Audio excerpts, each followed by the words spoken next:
Okay. Let's get this equipment up and running. All right, there we go. All righty, good afternoon, everybody. We just got out of our caucus, so thank you for your patience. Calling this Finance, Diversity, Equity, and Inclusion Committee of Cleveland City Council to order. Madam Clerk, will you please call the roll? Foreman. Present. Bishop. Here. Conklin. Hairston. Here. Casey. Present. Olympic. Santana. Present. Spencer. Present. Mr. Chairman, your report. Thank you. All righty. As folks may or may not know, the council president is on our inaugural trip to Ireland with the mayor.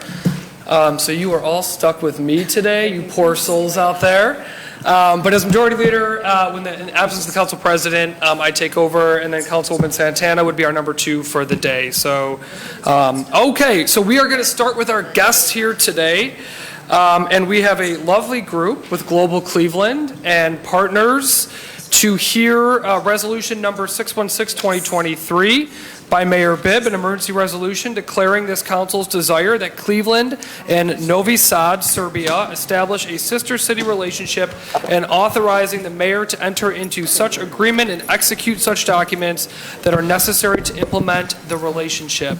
Mr. Simperman, will you please introduce your guests? Mayor, good morning or afternoon. Good afternoon, Mr. Chairman, members of the body. Mayor Wheelo, would you please introduce yourself? Hi, my name is Mayor Georgine Wheelo. I've been the mayor of South Euclid for 20 years.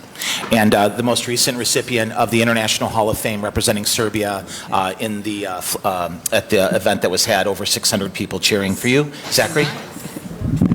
My name is Zachary Nelson. I'm the program director at Global Cleveland. Wonderful, thank you. Mr. Simperman, please take us away. Thank you, Mr. Chairman, members of the board. As you all know, the city of Cleveland has 24 vibrant sister cities that span 24 countries and 5 continents. Cleveland is home to diasporas of over 130 communities. One need only go to the Cleveland Cultural Gardens to see some of them, to the neighborhoods that you all flawlessly represent for the others. We are fortunate today to have an extremely engaged Serbian community here in Cleveland that is interested in creating a relationship with Novi Sad, Serbia. Serbia is a population in Cleveland. The last census shows about 40,000 people claim Serbian descent. It's a community that not only has a consul general, it also has a cultural garden, and it has a vibrant cultural scene and a lot of conversations. People don't know this, but Serbia is the world's largest producer of both raspberries and honey. Oh. And so there's a lot of thinking about how do we work with places in Cleveland and how do we make this happen. A few months ago, through Mayor Wheelo's leadership, people like Mr. Alex Machaski and Simona Valiklova from Governor DeWine's office, they approached Global Cleveland and asked if we would support going to the mayor and to council to ask for a sister city. And I'll ask Mayor Wheelo if she'd like to add comment to this. Mayor? Thank you. Mr. Chairman? Thank you. Thank you, everyone, for allowing me this time. One of the most important things that we've really thought about here in the Serbian community is how can we, as we see this administration, look at jobs, look at ED, and what we can do with sister cities. One of the things I had talked to the Serbian community about was the city of Novi Sad. It really mirrors Cleveland in so many ways, you know, being on a river, manufacturing, the arts, and it really hit me when I was there, and they're the second largest arts district in Serbia, but in Cleveland, the second largest arts district in the United States.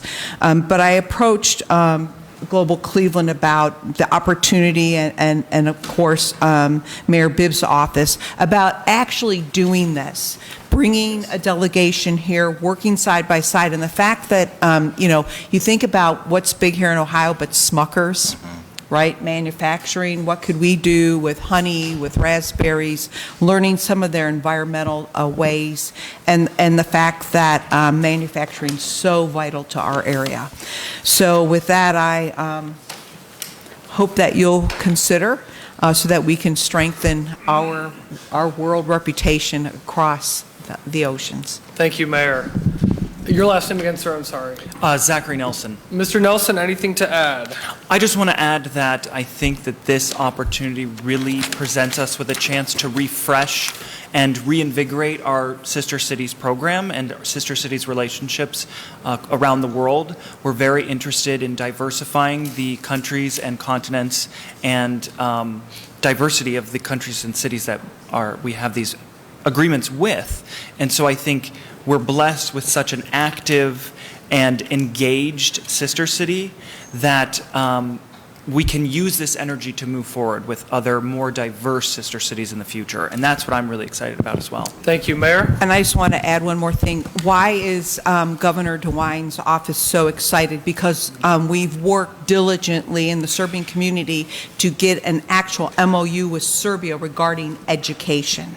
So now Ohio State, Akron U, some of the high schools, they're actually working across, bringing different professors here. Actually, we're working right now on a high school program in which you'll use these 3D printers and the kids will send their stuff back and forth. And there'll be an art show here of students from Serbia and there of the United States. So the thing for me was, I think education is great, but what about manufacturing? What about actually making goods? What can we do? So that's why I really push for Novi Sad. Thank you so much. Really appreciate that. All right, great presentation. Do I have questions on Ordinance 616, 2023, Councilwoman Santana? Thank you, Interim President. Hello, everyone. Good afternoon. Councilman Simperman, always be a councilman, mayor, and Zach. So I'm glad through the chair to hear that there's some action behind, right, the sister city legislation. Just overall, like, who's the one that does the work? Like, who's the representative to the city? Is it Global Cleveland? Is it the city who travels back and forth to have these dialogues around workforce education and so forth? Mr. Chairman, to the councilperson, Global Cleveland for the last 5 years has held conferences with our partnership with the Cleveland Public Library, so we're not traveling anywhere. But in that 5 years, including during COVID, and I have no idea how they got here, we've had almost half of our sister cities have traveled to Cleveland. This past year, we hosted our sister city Vicenza, Italy, Bahir Dar, Ethiopia, Ljubljana, Slovenia, Miskolc, Hungary, as well as we had one more of our sister cities here, and I apologize, Gdansk, Poland. And so what we do is to try to engage with their governance system. We work directly with Chief Puente, with Mayor Bibb, and our goal is to always invigorate the relationships that are already there. Part of the reason, Mr. Chairman, to the councilperson, why this relationship makes so much sense, Cleveland's Serbian population is very active. You go to their cultural garden, it is extraordinary. There are people there constantly working. There's all these events that happen throughout the year. And so what we try to do is see how we can support communities themselves, because this is citizen-led, and it's our job to staff it. But the forums that we've been having, Madam Chair, to the council, Mr. Chairman, to the councilperson, have been very constructive. But keeping up with 24 cities is a challenge unless you have citizen leaders like Mayor Willow. Yeah, thank you for that. So I will tell you, the Serbian community also works very closely to the Ohio National Guard. Each state in the United States has sister armies. Theirs is Hungary and Serbia. This year, we're working with the Adjunct General to bring to the Cleveland Air Show the Forgotten 500, where the United States Air Force worked with Draža Mihailović in former Yugoslavia, and where he actually the Chetniks hid 500 airmen to save them. U.S. Airmen. The U.S. Airmen. They were all United States Airmen. And we're featuring an actual booth this year to show this. We've really worked hard to try to find their families because each year now, Serbia is bringing back children or grandchildren of these airmen to the actual spot that they were rescued. So one family actually gave an airman's family the boots that their father had left behind. So these are the things that we've been working on over the last, I would say, since 2017. And, COVID hit. Otherwise, I probably would have approached earlier. But this is the time, with COVID up and us bringing this Forgotten 500, we're really excited about it. Thank you. Thank you, Councilwoman. Any additional questions on 616? I'll put you on 60. Madam Clerk, if you could please add Councilman Polensek to 616, 2023. Additional questions on 616, 2023? I support it wholeheartedly. All righty.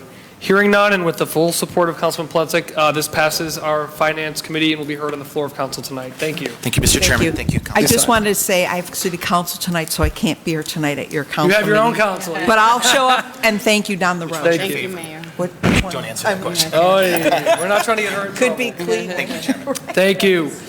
Alrighty, ordinance 507, 2023 by Council Members House, Griffin, and Santana. An emergency ordinance directing a portion of the city's coronavirus local fiscal recovery fund payment to respond to the public health emergency or its negative economic impacts by providing assistance to Birthing Beautiful Communities, an Ohio nonprofit corporation, to the extent of its demonstrated financial hardship, and authorizing grant agreements for same for an amount not to exceed $1 million to encumbered March 3rd, 2021 and ending December 31st, 2024. No. Good morning, or afternoon. Good afternoon.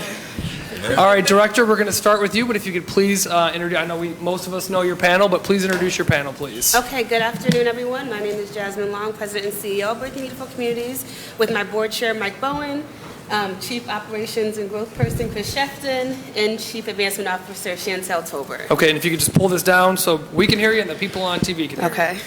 Awesome, thank you. Okay, kick us off. Okay, great. I know many of you may have heard about Birthing Beautiful Communities, but I wanted to take a few moments to really talk about what we do and who we are as an organization and why we're coming to you for funding today. So at Birthing Beautiful Communities, we like to say that we connect the dots of life. Our agency exists to address and improve the systemic structures that lead to poor birth outcomes, and we do this through culture, education, advocacy, support, and engagement. We know that infant mortality has been a major problem in our community, primarily impacting African American moms and babies, and so we work to address that as doulas. How do we do this? By addressing toxic stress and trauma, food insecurity and nutrition, ensuring that our clients have an understanding of birth and birth education, providing postpartum support, providing pregnancy and labor and delivery support, transportation, and addressing the history of breastfeeding trauma as well. So what are we? A doula. We are birth attendants. We are trained to attend the labor and delivery of the clients that we serve. We are the only agency in Northeast Ohio that actually attends people's labor and delivery. And we also provide anything that they could potentially need as wraparound support services. We stay with our clients from anywhere from 8 weeks pregnant until the time that their babies are a year old, with the exception of our teen clients. We stay with them until they actually graduate high school, so that we ensure that having a baby is not a barrier to their success. And we were recently able to bring someone in full time to really support our need around teens, both the mom and the dad as well. A traditional doula may or may not be certified, may provide postpartum care. That really depends on how much you pay them. Our services to this day are provided to clients free of charge, and we go way beyond what a regular doula would do. So we are being trained. We have up to 80 hours worth of training and additional training for our doulas. We live in the community. We have cultural humility. We provide parenting education classes. We encourage breastfeeding. We help clients with developing a sustainability plan for their lives. And then we also talk to them about what to do once they have that baby. So we know that infant mortality and maternal morbidity are 80% social and 20% clinical. So we really work to address that by assigning each client a perinatal support doula, hosting weekly classes. So we do 3 times a week, both pregnant and postpartum classes, support groups that are to help with depression, anxiety, panic, and fear. And we also have in-house lactation services in addition to a baby bank that has things such as car seats, breastfeeding supplies, diapers, wipes, really anything that a pregnant person and their family could potentially need. We also have OWN, which is our wellness network, which is a network of 37 African American grief recovery specialists. They are clergy, they are licensed therapists, and they are lay people as well, providing services not just to our families, but also to the community, helping address trauma and grief in Northeast Ohio. Nutrition and wellness, childbirth education, the teen program, labor and support, transportation. So we provide Lyft and Uber services so that clients can get to their appointments and that there's no barriers for them there. Breastfeeding support, and then postpartum care. So we recently were able to bring on 3 full-time postpartum doulas who are really assisting with ensuring that the moms have what they need to be mentally and behavioral health well right after the babies are born.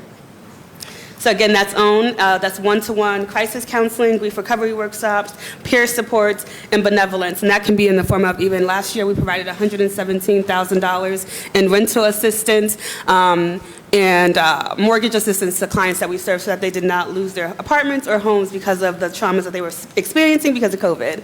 Birthing Moms Unchained. So with Moms First in the city of Cleveland, we actually attend the labor and delivery of every pregnant woman every Black pregnant woman that is incarcerated in the Cuyahoga County Jail at Metro Health. And these are unchained, so they're not shackled. There's not a guard in the room. They are able to have a dignified childbirth, regardless of their situation. And then we also provide the wraparound support services and care to those who are going to be bringing the babies home. And then we also provide breastfeeding support for the moms if they do want to pump their milk and get it to their babies while they're still incarcerated. So this is some of us. We have 8 Board of Trustee members, 9 now. We just voted Mike in last week. We have about 40 perinatal support doulas, and we have 25 full-time administrative team members. Our impact. So since 2014, we've served well over 1,000 moms and families. We've trained over 150 doulas. We have a 91% full-term birth rate. We have an 86% breastfeeding initiation rate as compared to 68% for the state of Ohio. And we have agreements for reimbursement with CareSource, United, Buckeye Health, and a pilot with the Ohio Department of Medicaid right now where they pay us to serve their clients, and we track the outcomes of those clients. Where are we headed? So we are headed to where we've been. On East 65th in Chester, we're looking to open a birthing center, which will be one of the first of its kind in the state. It will be the first of its kind in Ohio, and it'll be one of the first of its kind in the nation. And when we talk about really doing something catalytic, really catapulting Cleveland to be this world-class city, this is the catalytic, this is the project, this is the thing that we can do to ensure that moms and babies are healthy. And in a city where we're talking about the importance of Black women and girls having fair treatment, this is a project that signifies that we are really about what we say we are. And so why? Lower costs, fewer interventions. The question that I get asked by healthcare systems sometimes is, can this population deliver? 85% of women have an acuity level to deliver at a birthing center. These are low-risk births, and we already serve about 600 clients per year. So realistically, to meet our goal, we would literally only have to have 10% of our clients birth for this to be a sustainable project for our organization. And so we're going to be doing a lot of education around this, and you'll probably hear a lot more as we continue to go into the community and talk about what we're doing. And the total construction costs are $9.3 million, and the $2.7 million operations is going to be financed by new market tax credits, government entities, community and private foundations, and individual contributions. Thank you for your time and support. So much, Director. Appreciate this great presentation, but more importantly, the great work you do every single day. And having been involved in the conversation my entire time on council on infant mortality and the disproportionate impacts in our community, this is one of those situations where, like, we know what works, let's fund it, right? I mean, this is what this is. So, and of course, to your entire team that does the work every single day, as you noted, know that council is every single day appreciative of that and the incredible work that you do. I like that you use the word catalytic. That is something that I talk about a lot when it comes to ARPA, intergenerationally important for the city, and I can't think of a more important use than healthy families and kids when we think about how do we invest these dollars to have long-term impacts in our community, and this is obviously fits squarely inside of that. Before I open up to questions, Mr. Chairman, members of the team, do we have any, and pull this closer to you, know how to do that from this table. Not your first time here. Right, yeah. So, Mr. Chairman, anything to add? yeah, through the chair to the body here, this is kind of going to leverage some of the things that Jasmine said. In particular, we talked about this earlier with Councilman Conwell. This money, we can now go to the state of Ohio and say, hey, we got our own community behind us for this. So this is important to note, and I'm sure it'll come up later, but I'm going to steal your thunder a little bit here, Jasmine, is we went for state capital budget last time and did not get the money. Our mistake, we need to reposition the conversation a little bit, which we're going to do. But now, being able to say the city of Cleveland is supporting us as we go to the state is going to be very instrumental moving forward. And we've already put some things in place to make sure that'll be successful. So that's the only point I wanted to add. And yeah, do you have anyone on the board that knows how to navigate the state government? Apparently not me, so. Thank you. Chris, anything to add? Anything else to add? No. Okay. All right, and then our Director of Public Health is here. Do you have anything you want to say about this piece? I know this is a council-driven piece, but you are the Director of Public Health, so. Thank you. Thank you to the chair. I sat with the team earlier today for Health Committee, and just, Black infant maternal mortality is one of the most terrible problems that's afflicting the health of our community. And so it is a huge priority for us to elevate all the folks that are doing the good work, and just proud to be up here. Thank you so much. Full support from the Director of Public Health. Councilman, let's see, so I've got sponsors on this, House in Santana. Any commentary from our sponsors? Yeah, thank you, Mr. President. Very grateful to Councilwoman House and President Griffin for allowing me to be a co-sponsor. I think this is very important. I hear about infant mortality constantly. I actually heard a podcast, and they really got to the root of the issue of like how your zip code, right, was affecting Black babies. So this is very important to Council, very important to me. So grateful for your work. Did not know that you were the chair of this committee, but It's been a very week. great. It's been a week. Okay. That makes sense. But through the chair, I do have a question. Like in the podcast, they also saw that Latinos were also fastest growing in infant mortality. I'm curious to know. I know that your website really talks more about African American, but is there an opportunity if I get approached by a mom, or do you serve other, rather, in addition to African American? To the councilman through the chair, we serve any woman who comes to our door to receive services. But I will tell you, I've been in conversations I've reached out to Magda Gomez, oh my gosh, Nancy Mendez, and I said, we need to have, and Janice Contreras, and said, we need to have a conversation, because if you start to look at the statistics that I sent you all, you'll see the Hispanic rate is starting to rise. And so that's really something that we should be mindful of now. The problem is for me is that we don't necessarily have the cultural piece of that, and the culture piece I think is so important. So what I would love to do is to help anyone who wants to do the work. Like, we can provide the doula services, but to really, be able to, particularly if it's like, we do provide services to those who don't speak English as well. And so we are able to provide the support, but there's still not that cultural piece that I think will be really important. So if you would help me really convene some folks so we could do that, that would be critically important. I would love that, and thank you for being open to that.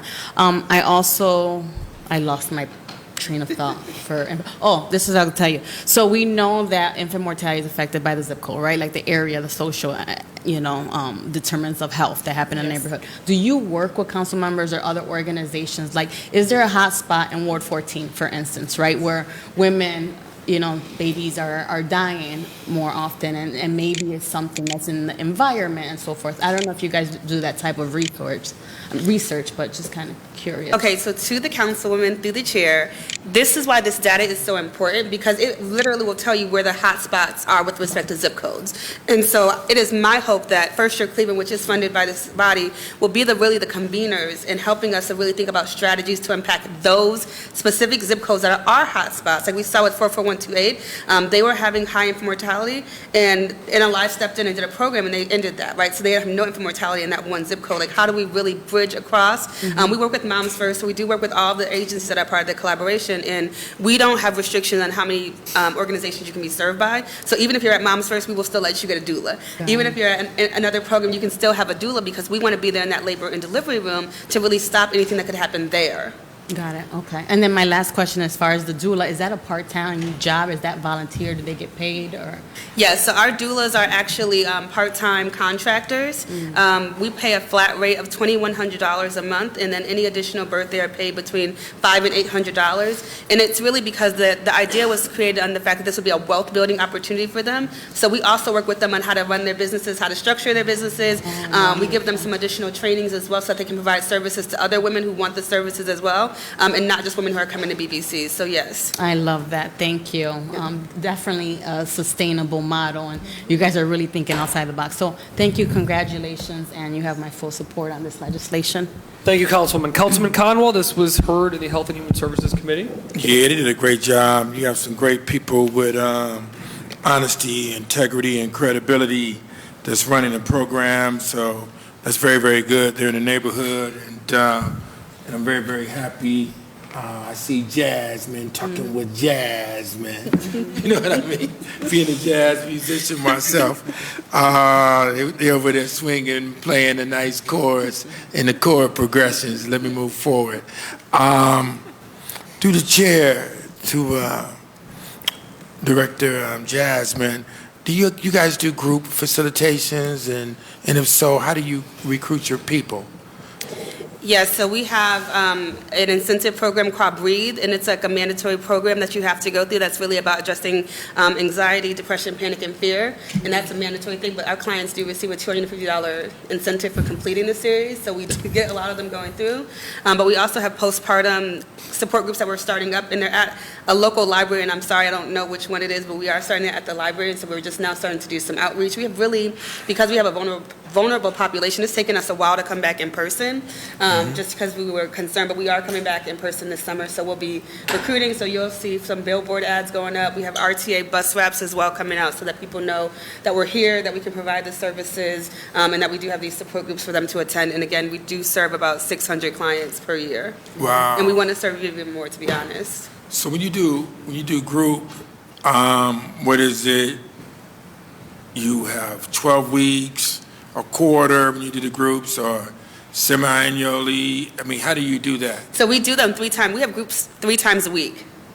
3 times a week? 3 times a week. 3 times a week. One is going to be for postpartum, one is going to be for a pregnant person, and one is going to be a support group. And the support groups vary by the Friday that they happen. Now, can we do referrals from the city, or from referrals come from, through the chair, come from where? To the councilman through the chair. Referrals come from everywhere. We even have hospitals coming to us for clients.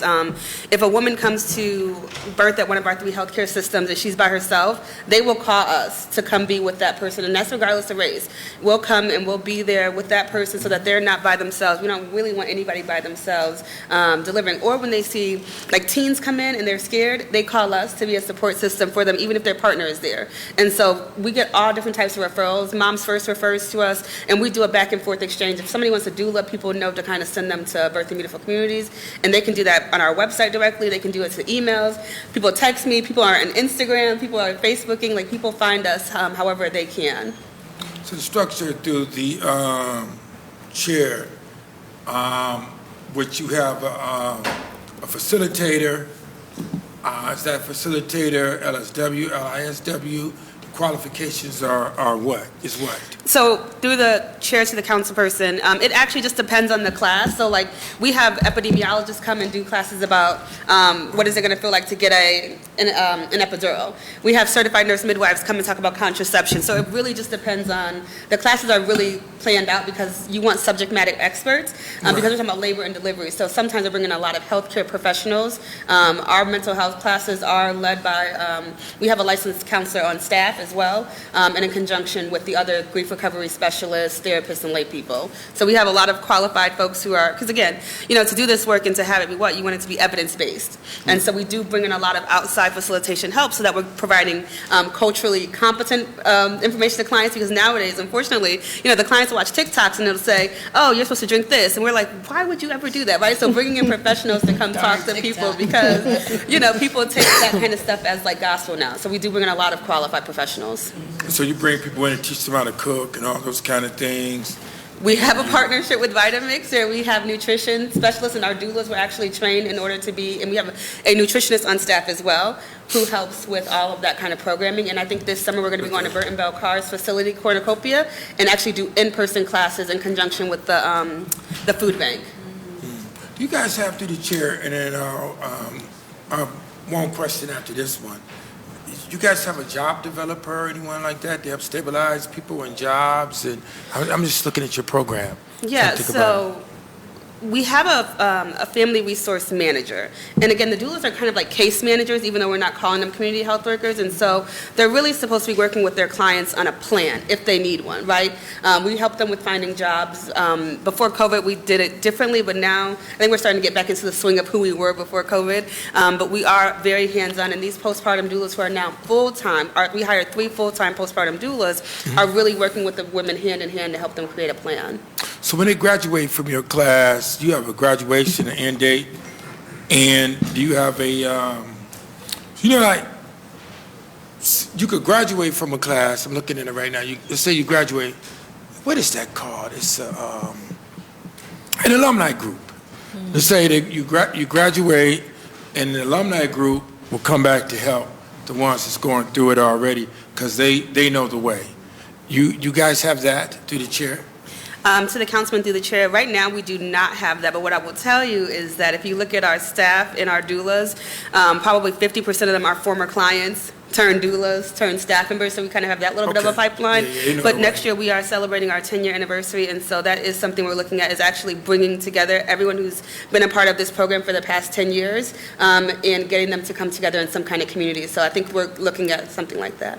Yeah, I was just trying to break your group down and take a look at it, see what's what. I mean, that's good things. You know what? Put me down as a co-sponsor also, Mr. Chair. All Thank right? you, Councilman. Cool. And Madam Clerk, me as well. I'd love to be a sponsor to this. Thank you. Do I have additional questions on 507-2023? Thank you again. What I love about your leadership is it's so evident that you're not looking for excuses. You got a partnership with Vitamix. You got a partnership with like I mean, you're just getting the work done. I mean, it's you can tell that we are lucky to have you in Cleveland, and you are taking no excuses, and you're getting the job done, and the data shows it. So, yeah, Councilwoman Spencer. One question Yep. for the team. Thank you so much for this great presentation today. It's wonderful to be a part of the conversation. I'm just interested through our chair to the CEO in terms of that 12 million project cost. So this is a 1 million contribution that I think will be really important for the project. And then what are the expected, what are the balance of the sources? What are expected at this point in time? So we have we have about $2 million committed. We have $2 million that's pending to hit next month. And what I'm really excited to do is we are fundraising very hard, and we do have a new market tax credit allocation. And so I have a very specific timeline where I need to raise some dollars. And so what this will allow for us to do is this is a catalytic push for us to be able to get this over the finish line so that we can actually, our timeline is that will be open by May of 2025. And so this is a very aggressive fundraising campaign that I am on, but I know that we're going to do it because this is a community project and there are so many people behind the project, and this is a really big push for us to get this across the finish line.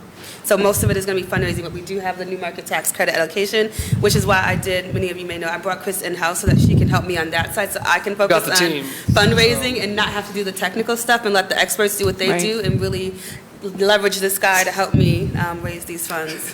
And Councilman Conwell, I will be taking you up on your offer from this morning, so look forward to a call from me. Oh, that's cool beans, man. What you guys are doing? You could just walk down the street, knock on my door. Great. So a big proportion of it will be new markets and then filling in with these, Yes. layering other parts of the capital stack. Great. Yes. Great work. And we do plan to go back to the state for capital support this next round again. Great. Thank you so much. I think, All- through the chair, I think Yep. we need to probably do it now, 1st of June, and then we'll reach out, I'll call Michelle, and then we'll reach out to the big guy. Well, hopefully our delegation is advocating for you, I would hope. And if not, Mr. Bowen knows how to get to them. Yeah, through the chair, I guess I'll address that publicly on the record. Yeah, our delegation has been very supportive of this project. Okay. Our delegation has never been the issue. It normally is not the issue. And I'll leave it at that. It is but- normally not the issue. Thank you. 507-2023 is approved. Please sign. Thank you. Thank you. Thank you. See you guys later. Thank you. Have a good day.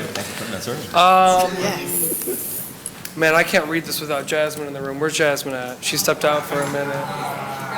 All right, well, we'll wait. Well, I'm going to read it, but we'll get her in here, so. Oh, I'm sorry. We're doing guests first, my friend, so you're here to hang out. You're here to hang out. All righty, ordinance number 508-2023 is amended by council members Santana, Hairston, Griffin, and McCormack. An emergency ordinance authorizing the Director of Economic Development to enter into a grant agreement with the Northeast Ohio Hispanic Center for Economic Development to provide economic development assistance. Thank you. All right, thank you. Thank you. Economic development assistance to partially finance the Centrovia 25 project at 3140 West 25th Street. Do we have guests here today for this project? Do we have guests here today for this project? No, We don't. Okay. Jasmine. Jasmine, you are going to run point on this piece. So we're gonna, we heard this piece in DPS. Why don't we hit that video to give an intro to the members of finance of what this project is, and then Councilwoman Santana will give us a brief on it after the video. Thank you, Madam Clerk.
Bring a little music to your Monday afternoon.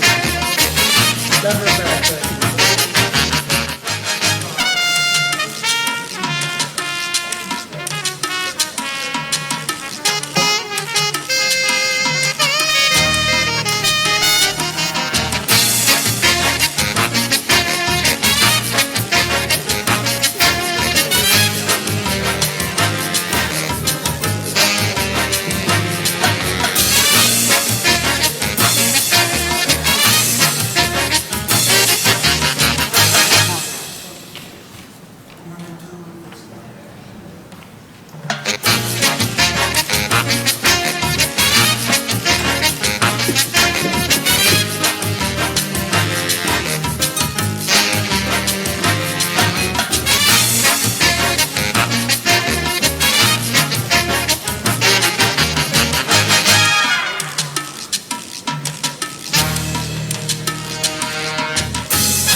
All right. Thank you, Kim. Thank you so much, Councilwoman, and then we'll ask the director, but Councilwoman, can you please give us an introduction on this project, its history, why is this important, and give us some intel, please? Definitely. Thank you, Mr. Interim President. I would say, first of all, I also want to thank you and my colleagues for their remarks through DPS. I was not present, and I think your remarks really captured how I feel about this project. So thank you. And then I also want to thank my colleagues for considering supporting this project and supporting $1.5 million ARPA dollars. And it really is going to bring this project to that final destination that we've been waiting for. This has been about a 4 decades in the making, so a very long time. And it's the only project of its scale that is owned by a Latino nonprofit. So when we're talking about building wealth, right, and equity, this Centro Villa will actually fulfill that requirement. So, and essentially what this is, it's a market. We call it a mercado, a plaza. It's a gathering place. It'll have a commercial kitchen. Ward 14 is a food desert. Within the Latino community is a food desert.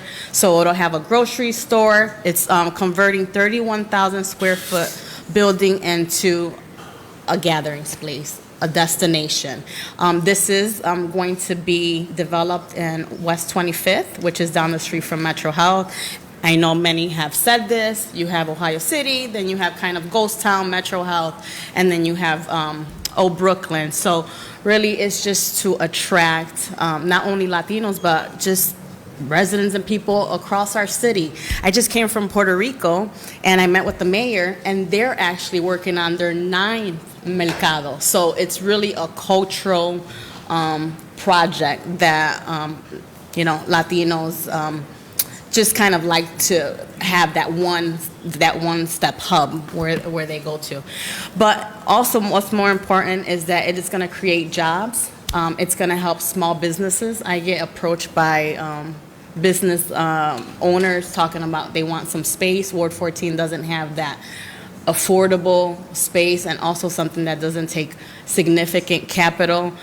So they're going to be able to be in this market at an affordable rate, and just give them the opportunity to build their wealth. So I just want to thank my colleagues. This is exciting. The chambers will also be full of Latinos today. So after this, hopefully, if it passes, we will be celebrating. So just kind of thank everyone that's been part of this project, everyone who has touched this project, everyone who has met with Genius about this project.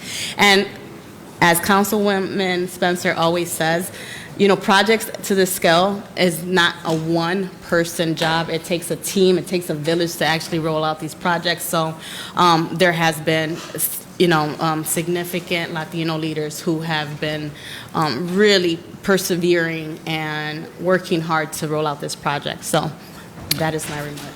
Thank you, Councilwoman, and recognizing you for your incredible leadership on this project. You've been pushing for years and years and years to get this over the finish line. If it weren't for you winning that election and sitting at this table, this project probably wouldn't be here. So we're thankful to you for your leadership. Yes, so. And you as well, and President Griffin. I mean, they went to visit, they took a tour. We walked out of there and they're like, oh yes, this is the project that we are looking for to fund through ARPA dollars. So thank you. Thank you. Also for helping us get it to the Appreciate that. Good afternoon, Director. How are you? Any comments on Centrovia. 487 Centrovia? Through the chair, to the chair, this is the last bit of financing this project needs to get it over the hurdle. This will close their last gap.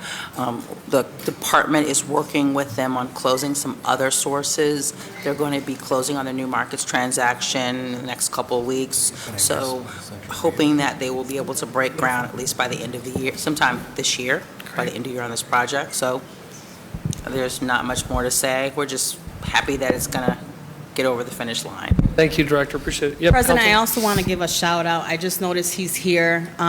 Ricardo Leon, who was the executive director. Ricardo, stand up, my friend. Yes. He really helped in the beginning process. And I don't know, Ricardo, if you want to share. Yeah, our former director of Metro West. Tell us about this project and why this is important. Gotcha. To the chair through the For a kid that grew up Councilwoman. in the neighborhood, too. Yeah, Ricardo Leon so formerly spent 5 years in a leadership role in Metro West Community Development, the CDC that serves the neighborhood. The reality is, this is a project that is probably 4 decades in the making, going back to the mid-'80s when folks started envisioning this idea of having a cultural center to the social fabric in the neighborhood. And I was able to be here last week for a different committee, and Councilman Harsh spoke to the fact that, we have so many ethnic enclaves in the city of Cleveland, where the reality is that this neighborhood, Clark Fulton and Stockyards as well, have historically been a Latino neighborhood, have historically been a neighborhood where immigrant families have come going back to the late 1800s, right? And there is no real way to tell that you're in a Latino serving community. You're in a community that is really the heart of the Latino community here in the city of Cleveland. And so the hope is that this project could be kind of the catalyst, the first of many, right, to be able to continue to show folks that there is a community here that's often overlooked, and in many ways kind of the city doesn't reflect it. And so really being intentional in the way that how can you help develop a community through a catalytic project that can bring light and shine light to a community while also uplifting kind of and maintaining that social fabric in the neighborhood. And so this is really the first of what I hope will become many opportunities to continue doing that across the neighborhood. Thank you, Director Leon. Appreciate that. All righty. Okay, I spoke extensively to this project at the last committee in representation of my colleague, but she knocked it out of the park. My ward also runs up close to this project, so we're as excited as Councilwoman Santana is for this project. What additional questions do I have on, where the heck am I? Nope, not that one. Where am I at? 507. Where'd it go? It's right here. It should be this one. That's not it. What's No, the it's not number? 507. Where the heck did I put Oh, it? that was the birthday. Beautiful. 508. 508? Where'd it go? It's like the legislation if you need it. No, I should have the physical piece. It's hiding. All right. 508-2023. What other questions or comments do I have? So moved. All righty. Hearing none. 508-2023 is approved. Please sign. Thank you. Woohoo. All right. Wepa. Whip-a. All right. Oh, this one needs to be signed up on that side. Thank you. Alrighty, next up, 47, 2023 by Council Members Hairston and Griffin by departmental request.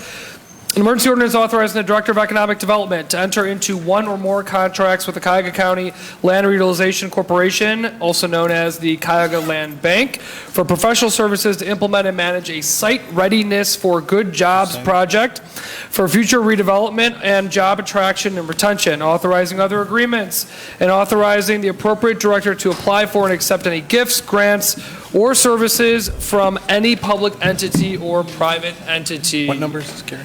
This is number 4872023. I've got two chiefs at the table, so fight over who wants to kick us off. Chief Epstein, good afternoon. Please introduce your. Good afternoon, Chair. Jeff Epstein, Chief of Integrated Development. With me, Ahmed Abunama, Chief Financial Officer. Ricardo Leon, Cuyahoga Land Bank. John Fosbender, Brownfields and Site Coordinator, Economic Development. Craig Whitehead, who's been supporting the city on this project. Wonderful. Chief? great. I got a quick presentation to run through if that's helpful. I know DPS saw this last week. Many of you have seen this. This is the Site Readiness for Good Jobs and Rising Incomes Fund. We know the good jobs underpin all the important outcomes we want to see in terms of our community, helping to address youth outcomes, violence prevention, housing affordability, public mental health. Good jobs, when we mean good jobs, we mean jobs that pay $25 an hour or more are critical to that. And yet we are seeing a decline in Cleveland in jobs across the country over the last 15 years. There's been an increase in traded sector jobs. These are jobs where we're making things and exporting them by 11%. Cleveland over that same period has dropped 5%. We're losing jobs. And Ed, you want to add? Yeah, and through the chair to the council, I would also offer that outside of traded sector jobs, the picture doesn't get much better. And in fact, since 1998, where the country has added 23% to its employment rolls, and the state has added just under 1%, the county has lost about 12%, and the city has lost 22%. And so it really just underscores the need for efforts like this that are designed to bring jobs back to the city, to really bring employment opportunities back for our residents and the region more broadly. At the same time, we are seeing opportunities that we are not able to compete for. This is a map of Jobs Ohio. We had a representative from Team DOE here at DPS. They have had record years. They've had wins across the region. Only one over the last couple of years in the city of Cleveland. All those pin marks on the map here are opportunities that have been landed outside the city. And we get emails here about one or two a week with opportunities to bring jobs to the city. They are all looking for north of 10 acres of clean land that is ready to go within 3 to 6 months. And they will say, we have 200 jobs, electric vehicle battery manufacturing, we need 20 acres. And we don't, within the city, have those sites available and ready to go. And so we are not even able to compete for these jobs. And so our residents are facing this very real choice. Do they commute out of the city for jobs? Do they leave the region where we're seeing Columbus compete with the likes of Intel and others because they have the available land? And this is some of what has led to our drop in population in the city because we don't have the jobs here. So there's a market gap. We are seeing the need for sites, 10 plus acre sites, clean, ready to go, proximate to rail and transit. And what we have are fragmented sites, dirty, with buildings, with good proximity, but not put together. And this is the market gap. If the market were working, we would have developers going and putting together and cleaning these up, but there's not enough of a market return. And that is where we are aiming to step in here through the creation of this fund.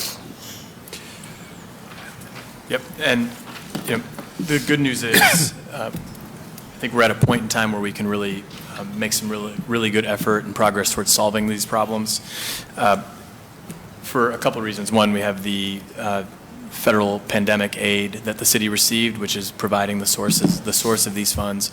But we also, through the work we've done with the Putting Assets to Work initiative and in partnership with the county over the last year, have identified a lot of publicly owned land. So of all of the land in the city is 77 square miles, about 30% of that is owned by a public entity of some kind, whether it's the city, the county, RTA, et cetera. 15% of all of the land in the city is owned by the city itself. And so we have this unique opportunity with this once-in-a-generation funding we've received to leverage the land that we already own to put it together and create clean development sites all over the city for good jobs. And if we do that, we have on this slide a variety of outcomes that we think could happen, and they're all positive. One, we believe if we reactivate 1,000 acres of land across the city, that if you use the average job per acre success that Jobs Ohio has had in other projects, we anticipate adding 25,000 jobs to the city directly. And then if you use, again, the same kind of multiplier effect that we've seen in other projects, we anticipate another 40,000 jobs coming in addition to those 25,000. In addition to the jobs, we also anticipate, just by virtue of cleaning this land and making it development ready, that we will have an innate benefit of removing blight from the city and just making the city more vibrant and instill a little bit more pride across the city in businesses and residents, et cetera, because it'll show that we are taking initiative to beautify the city at a minimum, let alone the future success we anticipate having. And so some high-level requirements that we've had in mind when thinking about this work. First is, given the nature of the effort, that we're dealing with land, much of which is owned by public entities, but some is not, the ability to act quickly and quietly so that we can, when we need, acquire land without dealing with all of a sudden prices increasing dramatically on us. We also have a variety of other requirements, and to summarize them, they really hinge on a few concepts. One is strong community and council engagement throughout the process, whether we're talking about the site prep phase of the work or the ultimate development of the sites. Really providing access to jobs that fit the skills and needs of our residents, so that we're meeting people where they are. And giving people opportunities to make family-sustaining wages in the city, in their neighborhoods where they live. And then also just creating a cache of competitive sites to really get us in the game. I assume everyone in the room saw last week's news about Columbus being a workforce hub per the federal government. And that's kind of where we need to be. And this effort will go a long way in getting us to that point. Brad? So the structure we've aimed for on this one is one that is designed to be provide financial leverage and to be financially sustainable. The thinking is that the City of Cleveland funds would be leveraged with funding from the county, from Jobs Ohio, the state of Ohio, and then we're talking to other funders as well, whether those are public sector or philanthropic sector. And the idea is to bridge from where land is today to where it's market ready on terms that make sense for the residents. So the sweet spot for the Site Readiness Fund is to go from brownfield to greenfield. Land would be acquired and assembled and held in trust at the land bank. Ahmed and Jeff talked about the profile of that land, 10 plus acres, industrial uses, and things of that sort. And then as it has come together and it is ready to go to market, that's where the board that's governing this talks about what are the hopes and expectations for what that land will be used for. And that's when it moves into the development phase, where it either is issuing RFPs to developers for a given use or responding to Jobs Ohio or other inquiries for the use of that land. And then there's several kinds of returns. There's obviously the financial returns from the land itself. They won't be on a market rate return, but the expectation is we'll get a return to the principal and then some. And then there's also the returns to the city from land being brought back into productive use, tax revenues and things of that sort. But this goes way beyond the financials. This gets at to the heart of the community as well, and the kinds of returns to the community of what does it mean for people to have a good family-sustaining job? What does it mean to remove blight from the neighborhood and injecting a vibrancy into our neighborhoods as well? I should add, too, in terms of the partners, the legislation calls for the city to invest $50 million, and we are hoping to get to a $100 million fund. We had our friends from the county here for the DPS hearing. The county is all in, is preparing to make an investment that is similar in scale to the cities for a county-wide effort, but understands and recognizes that the bulk of that investment will need to be in the city, in the heart of the county. We have also had conversations with both Jobs Ohio and with the governor's office about investing in on a deal-by-deal basis in projects here. We're excited about the potential to get to that scale of $100 million. So the structure of how this is going to work is we will create a Site Readiness Fund Advisory Board. We'll talk a little bit more about the structure of that board in a minute. It will include representatives from the city, from the administration, and from council. It will include members, non-voting members from the Land Bank, from Jobs Ohio, and from the county. And that group will set the overall strategy for the fund. They will approve transactions. They will approve budgets. They will approve RFPs that are going out the door. They will kind of be the mechanism that directs everything. And then there will be staff that is employed by the Land Bank that are kind of staffing and guiding the work of the fund. So they'll be working with our partners, directing the efforts. And the Land Bank will be helping out at every stage here in terms of executing the work, holding and executing remediation contracts, holding land, bidding out and holding contracts for demolition, being the fiscal entity overall for the effort. Anything anybody wants to add on this one? This is the old deck. So we'll substitute in. I'm sorry, I made some last-minute changes to this, so ignore what you're seeing on the screen a little bit here. The intent of the board is to have 9 seats, and we've been having conversation back and forth with the caucus on this. 3 appointed by the mayor, 3 appointed by the president of Cleveland City Council, and 3 joint appointments. And the intention is that those joint appointments will be earmarked or held initially for additional investors into the fund. So if the governor's office wants to put $30 million in, we would have a seat for them. If the county wanted to put a substantial amount of money, we would have a voting seat for them.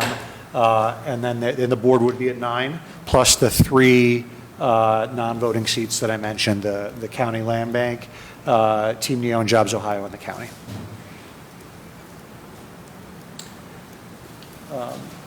And then do you want to talk about staffing? Is that mine? And so with respect to staffing of the board itself, we anticipate having a 3-person professional staff to support the work of the advisory board, 1 executive director, and then 2 staff, 1 focused on sort of the financial management, and then 1 focused on marketing the sites. And really, the vision here is that these are the people that will be doing the day-to-day work for the fund, kind of developing strategy for where to focus the effort, coming up with the plans on how to ready a site and what the right size for that site is given the context. And then that work will certainly be supported by the land bank staff to help execute and implement those activities. But really, we'll be leaning on the full-time staff here to really drive and augment the full-time staff of the land bank. And I have Gus and Ricardo kind of talk a little bit about how the staff is going to interface with the land bank team. Yeah, that's probably a better idea.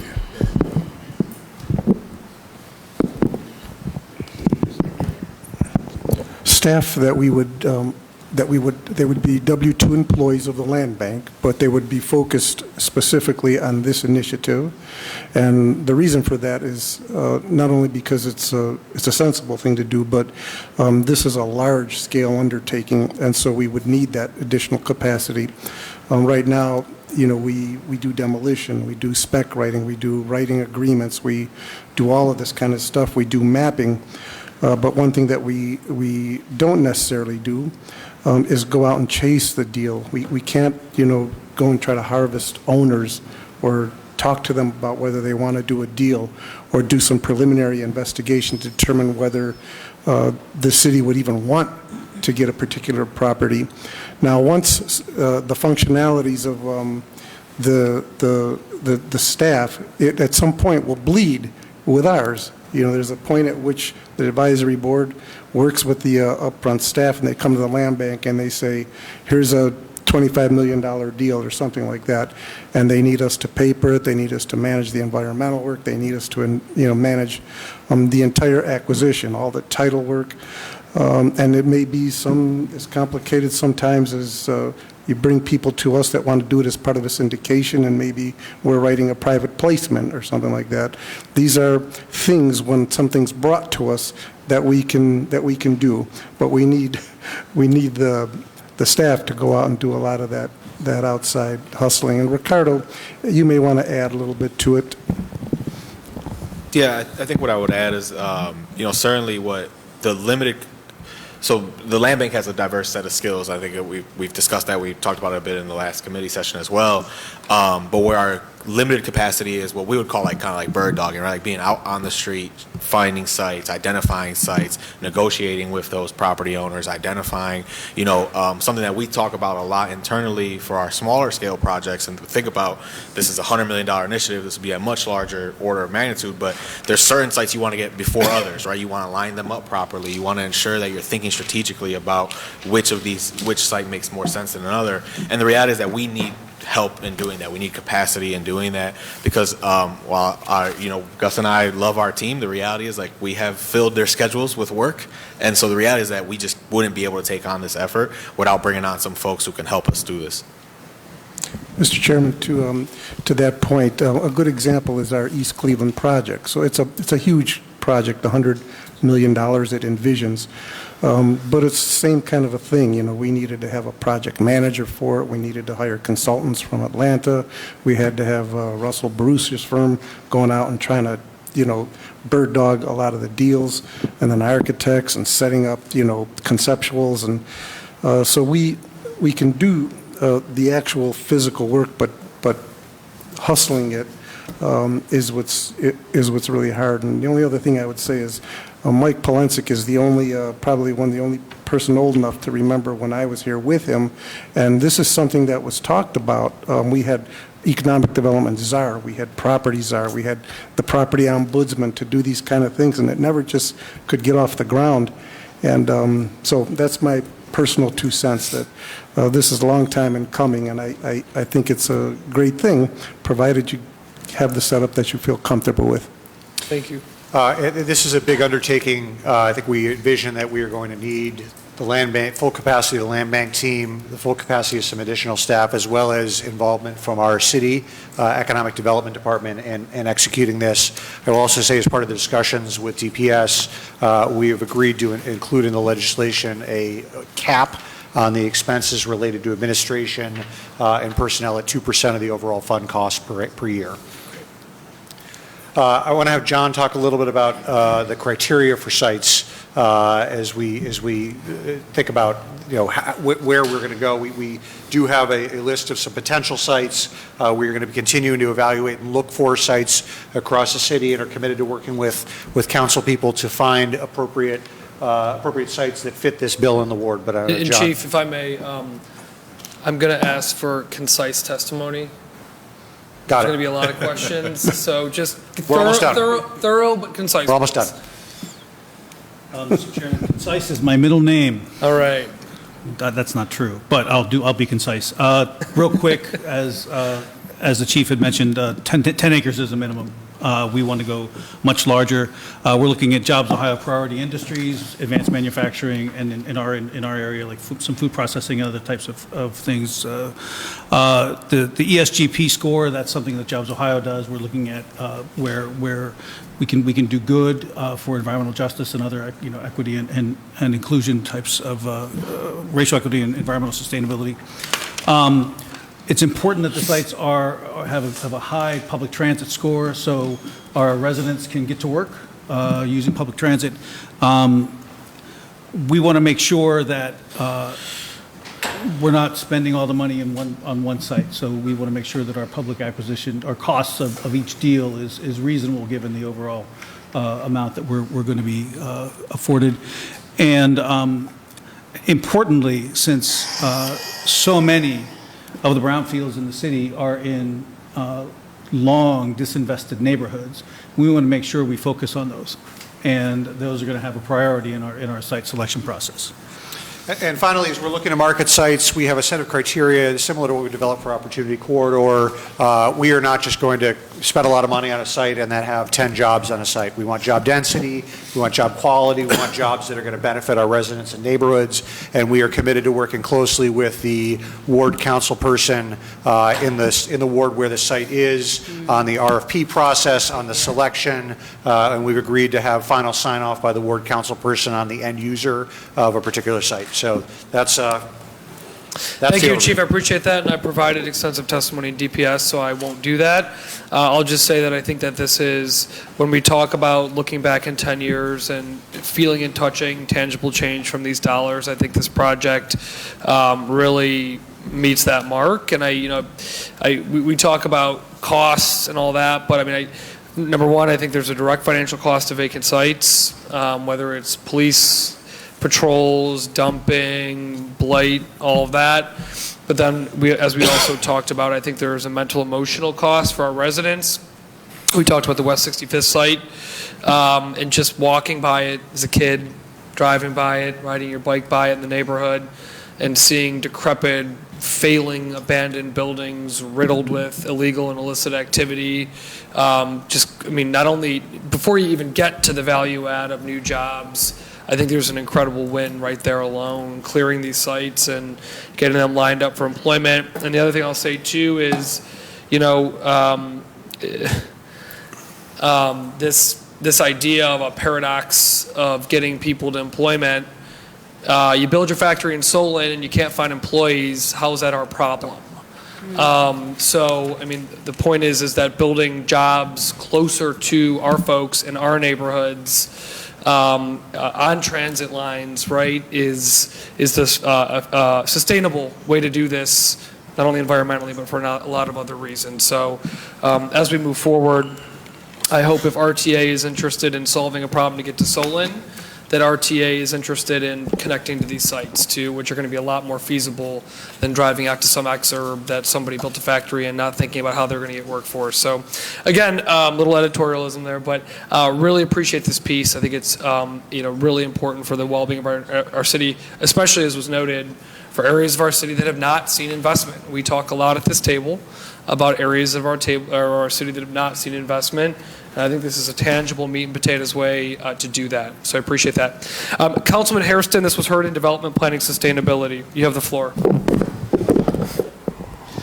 Thank you, Mr. Chairman. So what I would like to do, if possible, if there's any questions from the committee first, we should take those and I can kind of wrap us up and dive in along the way. Yep, I can do that. All right, and I've got a, thank you, Councilman. We've got a 15-minute per member limit, and I will be timing everybody, so make sure you are concise in your questioning. Councilman, And then before you move the question, if everyone will see in front of them amendments that were made prior to the ordinance coming to council last Tuesday by the law department. It was some general changes that they had. And then also additional amendments that were made at the committee table last Tuesday are in front of each of the members that were voted out of council. They have been reviewed by the law department and special counsel. special counsel. all right? Council. City council, special counsel, in our agreement that these reflect what was sent over prior and also what was made at the table. But I do have, after the line of question, a few amendments that we'll make, just to clean up some of the things that the chief just spoke about. Thank you, Mr. Chairman, and I appreciate you did a lot of hard work and a lot of heavy lifting on this, so appreciate that. Councilman Mike Polensek. Thank you, Mr. Chairman, my honorable colleagues. I'm going to run through this because I have some questions. First of all, when I came into City Council, I didn't know what an abandoned factory was, and I didn't know what an abandoned home was. So my world has changed over my period of time in City Council. And so go back to Gus's comments.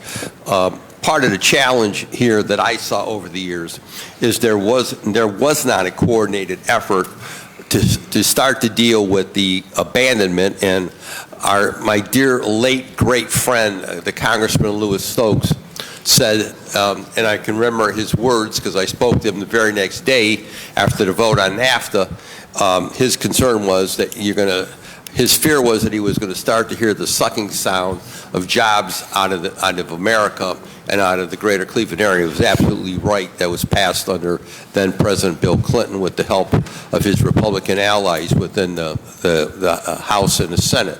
So we have come a long way since those sad days of abandonment of our neighborhoods and our factories. So from the Eddy Road area east, within the city of Cleveland proper, we've lost over 25,000 manufacturing jobs since the early 70s now to today. Over 25,000. Greatest loss of manufacturing jobs in the city of Cleveland, northeast side of the city from Glenville east. My question is, though, as I look at what the mistakes in the past, there was never a coordinated effort between the Ohio EPA and the county with regard to the abandoned sites. There was no action or very little action taken against the owners of the properties, and as we even see today, virtually no action taken by Cuyahoga County to foreclose on the properties with massive tax delinquencies. So I'm into this question: how are we to get possession of the property? Of the properties, is spot eminent domain being considered? But what are we going to do to stop, of sudden, as has been stated at the table, what are we to stop those individuals all of a sudden smell money and come out of the woodwork on their abandoned sites? That's a great concern to me. I'm looking at all the ones that I see constantly in Glenville and in Collinwood, and if they smell money, these guys that have totally abandoned the properties, what's to stop them from coming out of the woodwork? And then again, going back to the Ohio EPA and the county, I don't see much action taken on the county to go after delinquent taxes on these properties. They just sit there. They just sit and rot. And then with the Ohio EPA, we know there's environmental issues. Again, I've seen very little action on those. A couple other things I'm going to raise, and then whoever wants to jump in when I'm through. You've indicated it'd be 10 acres minimum per site, but also I'm looking at now 152nd Street, where General Electric is tearing down a building in Councilman Harrison's ward, and thank goodness that they stepped up to the plate. That's 22 acres they're tearing down. But right next door is the abandoned eyesore derelict, the old Murray Bicycle Factory, but I think it's under 10 acres. But if you can somehow get that site, and now you link it to the 22 acres that General Electric is tearing down, now you got a critical mass of property. Now you got 30 acres. But if we're going to keep that division at 10, there are a lot of sites throughout our neighborhood that are not going to qualify. So I think we've got to look at the possibilities. If it's adjacent to where you have the potential to do something greater or bigger, I would not rule that out. So because that's within your guidelines, the 10 acres. So I want to find out if there's any flexibility on that as well. The issue again with foreclosure, spot eminent domain, I'd like to hear more about that. And then the board itself, Jeff, you indicated, excuse me, I'm missing something here. You indicated it's going to go over the board again, the membership of the board. Through the chair, members of the board is a total of 9 voting members, 3 mayoral appointments, 3 council appointments, 3 joint appointments, and then 3 additional non-voting members from the Land Bank, Jobs Ohio, and the county. So a total of how many? 9 voting, 3 non-voting. Okay.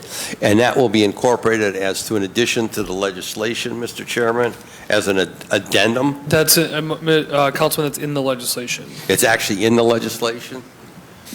Okay. Through the chair, it's in the legislation, and there are some pending amendments that I believe Councilman Harrison. Was that part of the amendments before us? Okay, I didn't get a chance to go all through No, those. I think that was in the original legislation, if I'm not mistaken. Through the chair, there is language on the board in the original legislation, and there'll be amendments to adjust it. So, and then let me continue. So what Council President has spoken to me on this, and the mayor has spoken to me briefly on it as well. I want to make sure that that we're not going to see the demolition, and that's how I guess I'm referring to this, demolition and site assembly. I want to make sure that we're not going to see the money, quote unquote, go to the trendy neighborhoods again, to tear down buildings near the trendy neighborhoods only to offer it up for developers to build $350,000, $400,000 condominiums. I want it to go to clear the industrial sites, the abandoned industrial sites, the sites that have potential for job creation in our neighborhoods. So what safeguards are in the legislation to prevent that from happening? Through the chair, the whole purpose of this is manufacturing jobs and creating these type of industries in areas where we are clearing blight. Okay. Will be within the parameters of the board.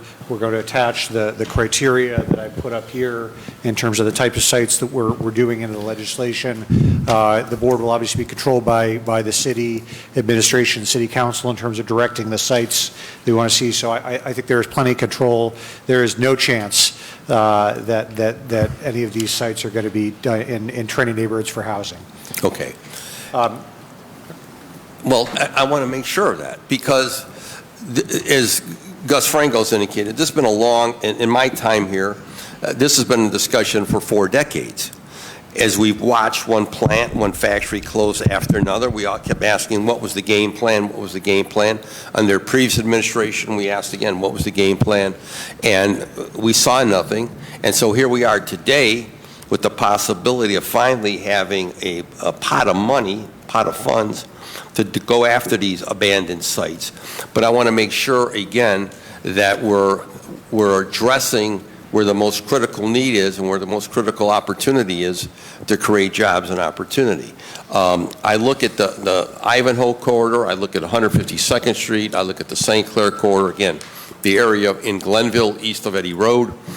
I look at the abandonment, the derelict factories and buildings. And so who can comment, and I don't know who's keeping the time here, I want to make sure I keep my time. What are we doing on the tax delinquent properties? What's the action on those? Through the chair, I'm going to let Gus and Ricardo speak to this, but this is one of the reasons why we're partnering with the County Land Bank and why the county is at the table. This is a coordinated effort to make sure that we can accomplish, and there is a game plan here that has money behind it and a lot of thought. So, okay. Gus? Madam Chairman, to Councilman Polensek, I think that we can make a lot of progress on the abandoned sites that are tax delinquent and that go to foreclosure and ultimately to forfeiture because there's a pot of money at the end. That's kind of been the difficulty. There are some properties that the county won't even start because they know they're not going to collect and there's no end use at the end of the line. But many of them they do. So they go to forfeiture and nobody picks them up and they're sitting there. Like the site, we had a site like in your ward, that site that guy Abe took. Yeah. It was on forfeiture and so it was available. But we couldn't take it because we can't accept open-ended exposure ourselves. So we either have to have a pot of money or we have to have an end user. That guy stepped up and it turned out good. We had a 40-acre site or something in, I don't know if it was Cudell or whatever, it was a closed factory. And the same thing, a fellow came and, people's garbage sometimes is another person's treasure, but we were able to pull that off of Fortune because there was an end user. So with this pot of money, my hope is that it would leverage stuff so that when all of you come to us, we not only can say, county, go ahead and foreclose on it, because they do treat us as the clearinghouse, and that's part of our function here as this deal goes forward. But now we can say, do it and we'll take it, because we either have a pot or a light at the end of the tunnel. But I appreciate your frustration on that. Well, but again, I would just say this again. Why isn't the county just foreclosing across the board on these industrial sites? Because no one's going to grab them except they'll wind up in state forfeiture, where we have the opportunity to claw back or pull them out. Why don't they just aggressively embark upon that? Yeah, Madam Chairman, to Councilman Polensek, they have, it's partly a funding thing as well. They can file about 3,500 cases every year, and then there's probably like 35,000 cases that needs to be foreclosed on, but they get a certain appropriation for the title work, for the filing fee, for the attorneys, and all that kind of stuff that goes into building a case.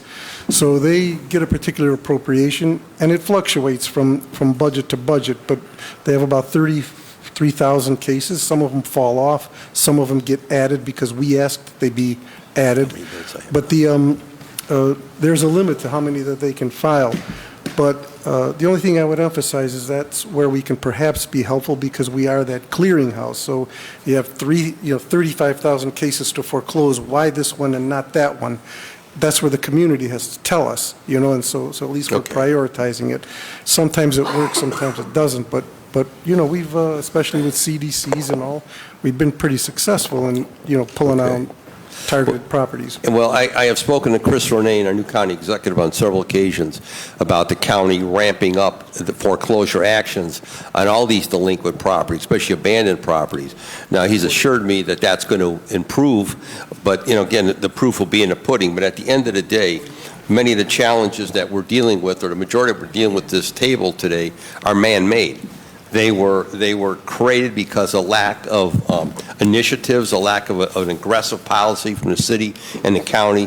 And all I want to know that, I guess I want to be reassured that this action will go after those critical properties that are in our neighborhood that have become not just tax delinquent, but become major eyesores and reminders every day of the abandonment in our city. That people have to understand, when you go past this stuff, it's like going past an empty school or abandoned school. It's just a reminder of abandonment, disinvestment, and how the system has not worked to the advantage of our residents and our local businesses. So I want to hear, I guess I want those kind of assurances from the administration and from all the players involved that finally is going to happen. And I guess the last thing I want to, can I be reassured, or can my colleagues be reassured that the state is really buying into this and helping us in this process? Through the chair to the councilman, as much reassurance as I can provide you, that is the goal of this, to improve the quality of life in neighborhoods that are walking by and looking at these factories. We are going to be as aggressive as we can, but there are some sites for which there's going to be a shorter time horizon, and there's some sites for which there's going to be a longer time horizon in terms of doing what we need to do. But that is absolutely the goal. All the conversations with the state have been incredibly supportive. Every single economic development organization we've talked to has said this is a great idea. And to the comment earlier about the smaller sites, wherever we can get sites that are connected to one another can add up to larger. But I think the target is where we can get an assembly of one or more sites to 10 plus acres, because that's what the market wants. But if we can tag on something around a larger site, absolutely we'll do that. Okay, that's in Collinwood and in Glenville. That's going to be important, because a lot of these plants, they were next to one another, and they might not be 10 acres, but when you put them together, they might be over 20 acres. So all I'm saying, I think there needs to be flexibility in that approach. Don't just rule a site out because it doesn't meet that 10-acre, threshold. So at the end of the day, Mr. Chairman, I support this. Long time coming. We see the abandonment, we see the disinvestment, and at the end of the day, again, the proof will be in the pudding how successful it's going to be. And I just hope, again, you've indicated that there are safeguards in there as well, that council members will have input into this process. Is that what I'm hearing as well? Through the chair to the councilman, on the back end of Yes. RFPing and selecting end users, yes. Okay, I'm fine. Thank you, Mr. Chairman. Thank you, I'm on board. I'd Councilman. like to be added to the piece. Alrighty. Madam Clerk, could you please add Councilman Plonzik to this piece? Councilman Brian Casey. Thank you, Mr. Chairman. Mr. Chairman, to Director Epstein, you mentioned that the county was throwing money in. Can you tell us exactly how much they're throwing in? Through the chair to the councilman, they have not landed on a specific amount yet, but it was represented at the table here that they are contemplating a comparable scale investment to the city. So we don't know what a comparable scale investment to the county could be, though, to the city. Through the chair to the councilman, we don't have a confirmed number. Okay. Do we know when we're going to receive, from the chair to the director, do we know when we'll receive? Through the chair, I don't believe the Director of Development indicated an exact timeline, but that they were preparing legislation for county council in the next, month or so. And their indication was they were going to allocate something like this program countywide, but then a portion of that would be in the city. And the only reason that throws a red flag up for me is because they did the same thing for broadband, right? So they were going to invest for internet, and they put a nice allocation throughout the whole county, and then they forgot to include the city of Cleveland in there. So it just throws up a red flag for me that somebody's at the table presenting that the county's going to put in a chunk of money, and then they may, but still forget that Cleveland's in Cuyahoga County. Through the chair to the councilman, we've had explicit conversations with the county exec and his chief of staff and economic development director on this. I've also been invited and will be providing testimony later this week to a county council commission hearing, economic development commission hearing on the site fund. So they're very interested in aligning. We've also jointly been at the table with the county on a kind of a site evaluation study and process over the last 12 months. So they've been great partners so far. Okay. And then, Mr. Chairman, to Director Abanama, you had mentioned earlier the criteria about and the vacant property in the city is that 15% of all the vacant property is owned by the city of Cleveland. Was that correct? No, through the chair, it's 15% of all land in the city is owned by the city. Okay. So how much land is owned by the city of Cleveland that fits this criteria? Through the chair, I don't know exactly that answer, but I think if you look at a lot of the sites that we do own, it's a mix of what was formerly residential and formerly industrial. And because of the way the city developed, in a lot of cases, there's an old industrial site, and just adjacent is a row of homes. And so as part of the process, part of the planning process and assessing where we should focus our efforts, it could be a combination of land the city owns that was once residential and was once industrial, and combining it into a larger site that could be all industrial going forward. All right, Mr. Chairman, to our presenters, somebody has had to do a study, or there's got to be a map of where all the parcels are that fit the criteria for this. And I didn't see it in our presentation. Is that readily available? Mr. Chairman, to whomever can answer that question. Probably Gus, maybe. Mr. Chairman, to Councilman Casey, we don't have a map that does that on a citywide basis. We have chunks of the city where we've done that. And we did it at the request of the county. We've done it at the request of individual councilmen when they've said, go into this particular area or this ward and tell us everything that's vacant and abandoned and give us a trajectory map. So the map would be what the city has, what the land bank has, what's in tax foreclosure, what we can cause to go to tax foreclosure. So we have the ability to do that, but as I sit here, I don't have something for the entire city for this particular initiative. Through the chair to the councilman, we're being super cautious about addresses for the reasons that Councilman Plonzik talked about before, with people coming in and bidding up the prices. But in a first pass through, just with a first list of sites that felt ready, that was 360 acres, and that was across a half dozen or so places. And so I think the 1,000-acre goal is going to be something well within reach. Mr. Chairman, to our presenters, you come to us with a $50 million ask, which is a big ask, and you're not even prepared to tell us where these sites are readily available or where they could be, what even fits into the criteria. I mean, to say that there could be something here throws up a red flag for me as well. And what I don't want to see is I don't want to see those properties that are privately owned where there's been no repercussions for these individuals sitting on dilapidated properties for years and years to all of a sudden be rescued by this initiative. And we know that this initiative is needed, in the city, but at what cost, right? I mean, 50 million is a lot, and you can't even tell me if I have one in my ward, or if there's one in Councilman Hairston's ward, or if there's one in Jasmine, Councilwoman Santana's ward. I mean, it's kind of a big ask when we don't even know where the money's going to be specifically spent. Through the chair to the councilman, I think there's some tension here in terms of being open about where these sites are, because if we are too clear about where the opportunities lie, those opportunities could become out of reach, even with $50 million, as prices will instantaneously increase considerably. I think, looking at the landscape of the city, the majority of the opportunities here are on the city's east side, which, if you drive around the city, I don't think that surprises anybody, where that was where the majority of the industry was, and that's where the majority of the industry left. That said, there are sites on the west side. And so the trick, and when we see activity and success, will really depend on, to what Jeff mentioned earlier, the complexity of any given assemblage, right? So there will be some that the public owns every parcel. Great, we can move on those right away. There will be others where there might be one or two privately held parcels that we need to acquire. That is a little easier. And then there might be some which could be really promising but are really complicated. There's all kinds of fragmented ownership, and it's going to take a long time to sort of work through the process to do that.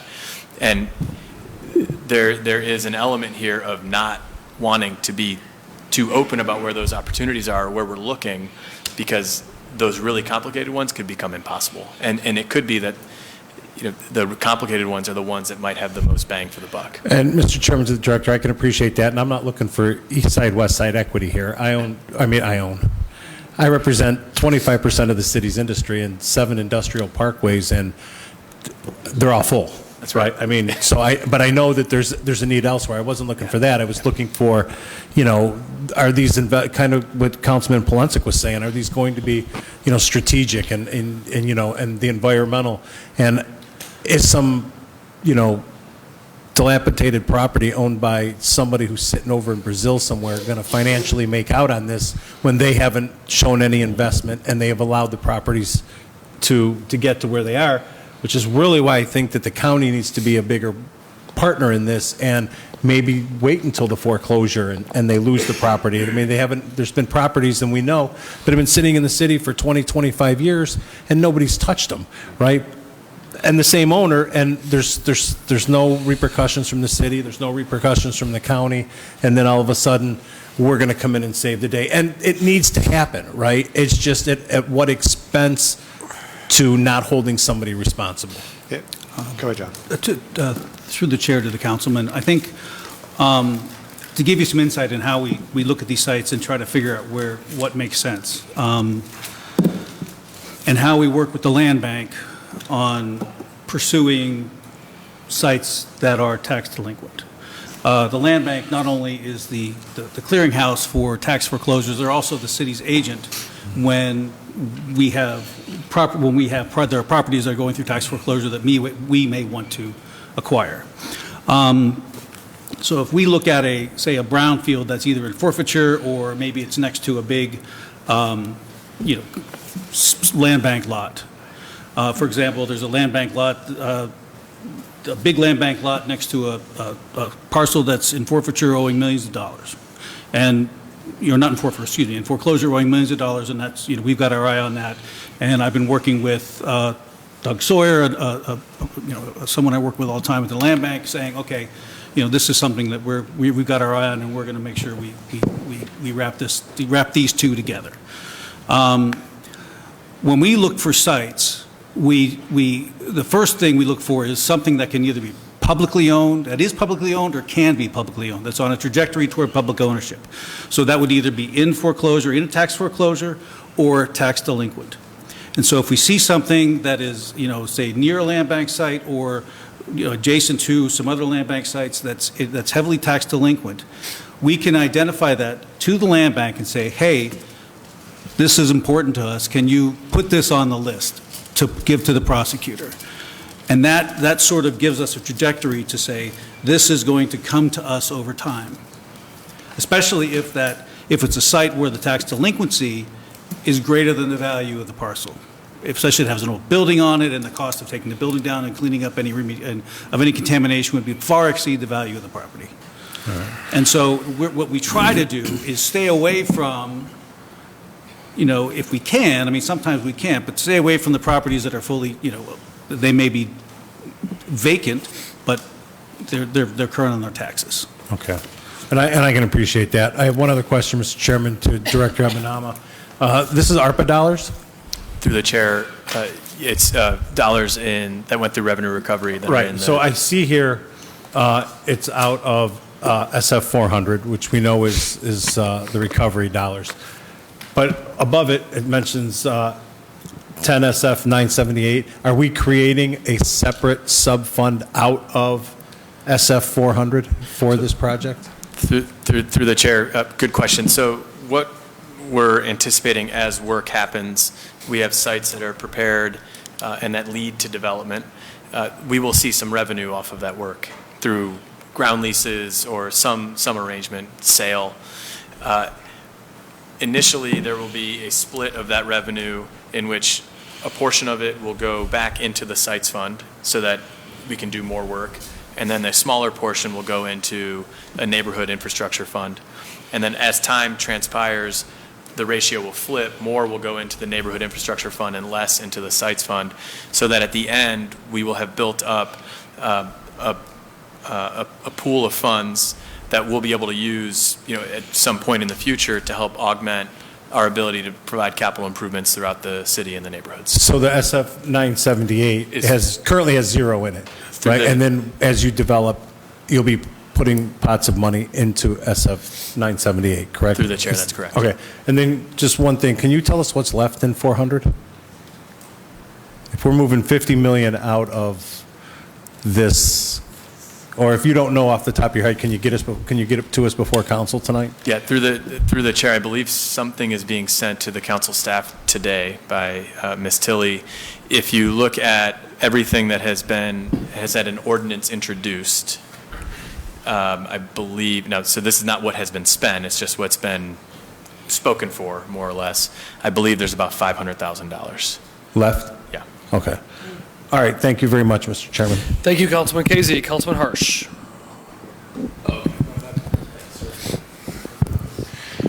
Thank you, Mr. Chairman. I appreciate the time today. I sat in on this as a member of DPS, and as cities go, our three-legged stool for a city is jobs, housing, and education. And Cleveland has very much been the ghost of 1950 for a long time, as we were peaking at 1 million people and we had all this industry, and you can drive anywhere in the city and you can see the ghost of 1950. We literally had a party on West 65th when we tore down a building that had been standing for 20 years, and Councilman McCormick, you got a lot of credit for that demolition that day. It was a win for the neighborhood. So cleaning up our old industrial land and bringing jobs back to the city of Cleveland is absolutely vital to the future of this city, and our grandchildren will thank us for doing this today. So I am fully in support of this. However, we are talking about $50 million, Mr. Chair, which is the largest allocation for a single project from ARPA.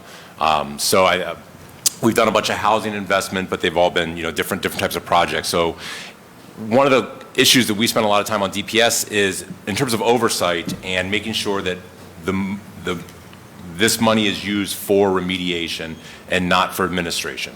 And so a lot of our questions pertained to that. We wanted to ensure to the people of the city that these funds were going to be used for cleaning the land, making it available, and actually getting new construction that will employ people, not just pay consultants for many years to look at land. So one of my questions for anybody who would like to answer. When we talk about oversight of this project through the chair, we're going to create a board to oversee this. What's going to happen if there's conflict between the board's thoughts and processes on what land should be pursued and the land bank's, either conflicts based on legal obligations or internal conflicts? What would happen if there was a disagreement between the board and the land bank? How would that be resolved?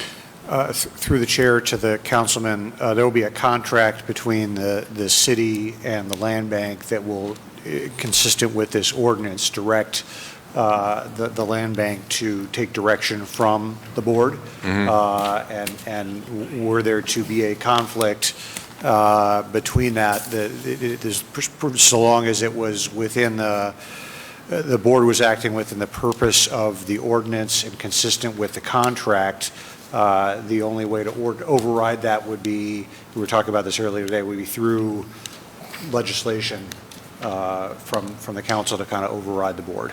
But the intent here is to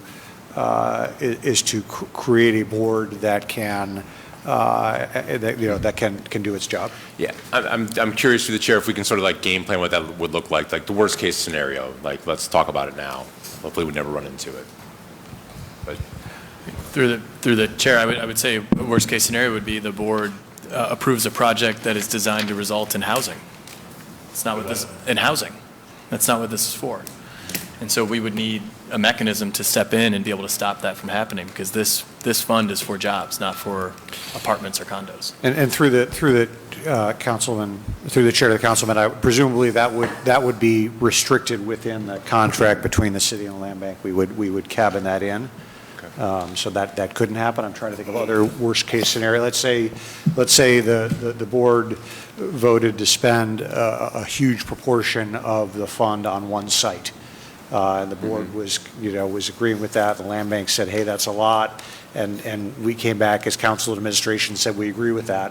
And we could presumably either have a discussion with the board, but then vote to override it. Mr. Chairman, to Councilman Harsh, I first of all don't see that happening too much, because I don't see too much opportunity for that to happen. But we are a separate organization. The land bank has to, make sure that it maintains its fiduciaries to our county leadership. But the thing is, we're basically at the front end. We're basically taking our instructions from the board. So we're not really in a position to sit and pick winners and losers, or saying that this project is good, that project is bad from a substantive standpoint. That's what the advisory board is for. Now, that advisory board, or whatever contract we have, is going to set those parameters, that this is for industrial, we're not going to do low-income housing, we're not going to open up ice cream stores or whatever. But the thing is, the one area where I think that we would exert our control over staff, as well as what we take in, is if there's a kind of conflict that's in the nature of like a transactional conflict, an ethical conflict. And we would just have to tell Jeff and the team that, look, we've already dealt business with XYZ owner, and we can't do here. We're on both sides of a transaction. Or, for example, where something comes to us, and again, I'm just thinking out loud here, the person or the entity is debarred. I wouldn't want to be taking instructions on a transaction, and my county has, the county has said, no, this person or this transaction should be debarred. It's those kinds of things, but, subjective and intuitive analysis about what's important in the city and the priorities, that's, I would assume is going to come from the advisory board, not us. We're here to execute.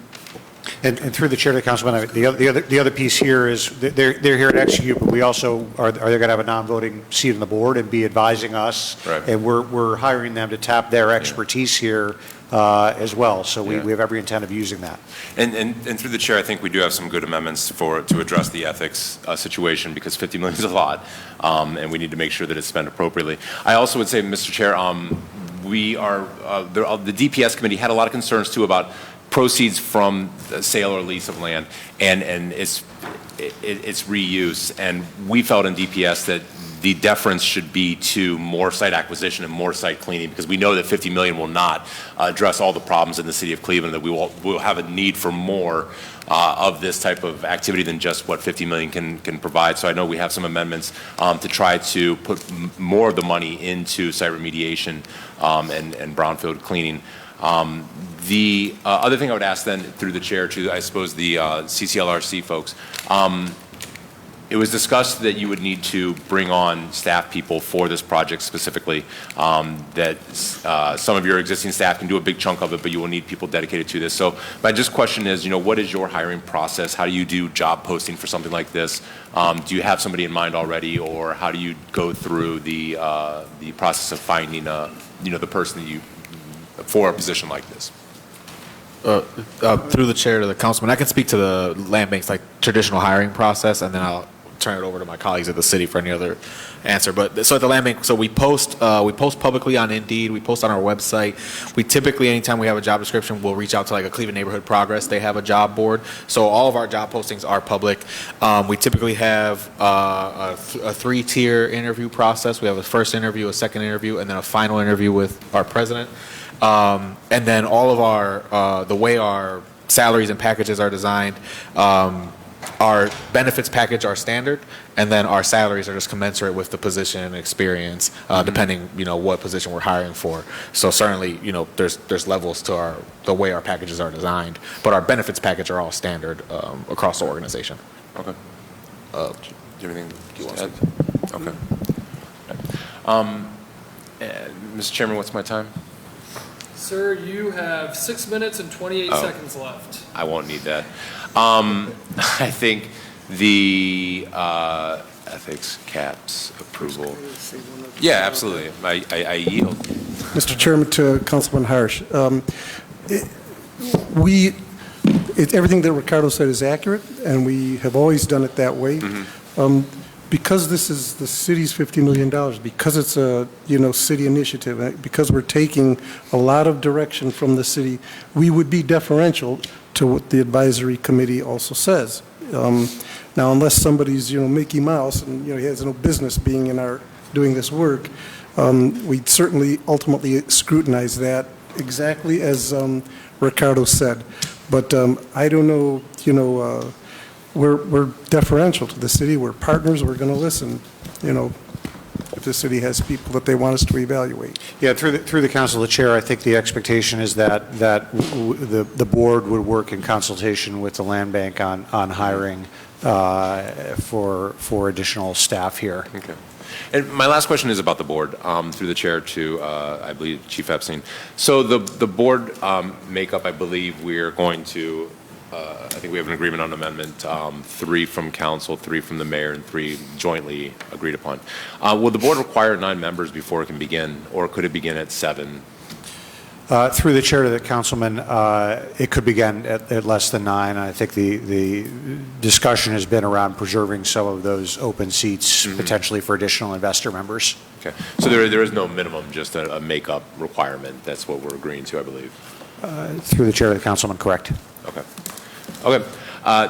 Thank you, Mr. Chair. This is, I think, an exciting day. We have needed to do this for a long, long time in this city, and we just haven't had the funds to be able to get out there and even begin. They talk about eating an elephant one bite at a time, but this is a huge elephant, and we haven't had enough forks to really dig into this sucker. So I'm really excited about this, and I think that this is a fantastic project. I'm happy to be supporting it today, and I thank you. Thank you, Councilman, and you did a great job last session digging into this, so I appreciate that. And just as a note, the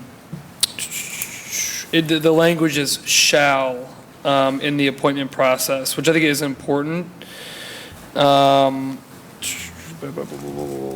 because we've had boards, and I'm not suggesting this would happen here, but boards in the past where it was completely up to the administration to appoint, and the previous mayor didn't want that board to exist, so he just decided not to appoint anyone to it. So it went away. So point well taken. Councilman Bishop. Thank you, Mr. Chairman. Chairman, I don't want to be redundant as far as any questions that was already asked, but I'm just trying to get an understanding about the makeup of this board. I don't see any, I'm assuming that the board members will be compensated, correct? through the committee? Through the chair of the councilman, they will not. They will. They will not. They will not. Okay. So now, so do we have a timeline of this work that we expect the board and the land bank to kind of get these sites and create these sites? And how many sites are we trying to? Is it 10 sites, or are we trying to create? How many sites are we trying to create?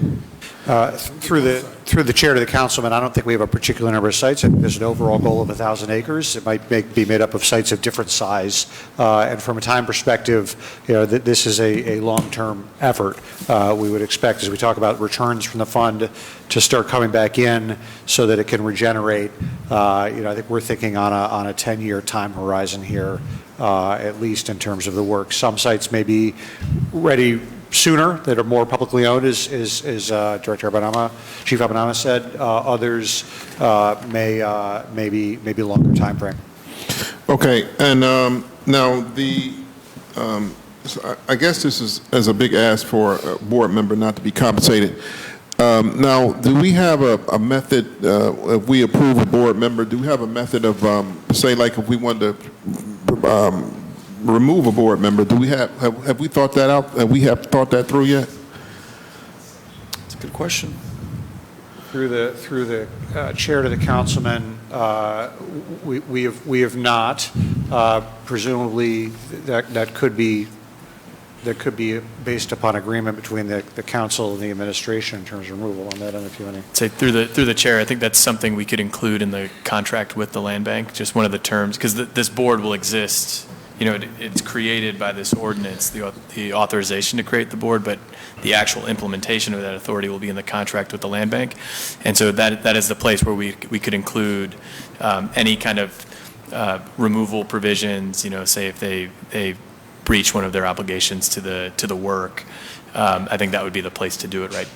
Well, I mean, and also through the chair, I guess something that you should consider is that, if these are voluntary positions, and after 3 years, you've been volunteering, and sometimes you just want to move on. So I guess we just really, it would make more sense if we had a plan to keep this board up and running for quite a long period of time. I guess we need a kind of a plan for that. Also, have we got commitments from other organizations? I heard Councilman Casey asked about the county, and the county hasn't kind of ponied up with any kind of numbers. Do we have any numbers from any other organizations that you can mention at the table? Through the chair? Through the chair to the councilman, we do not have specific commitments yet from other organizations. We're continuing to have discussions and dialogue about that.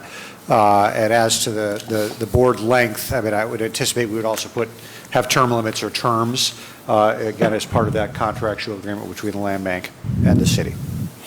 Okay, so also what I want to mention is that this is a long-term process, and a lot of times politics could be short-term.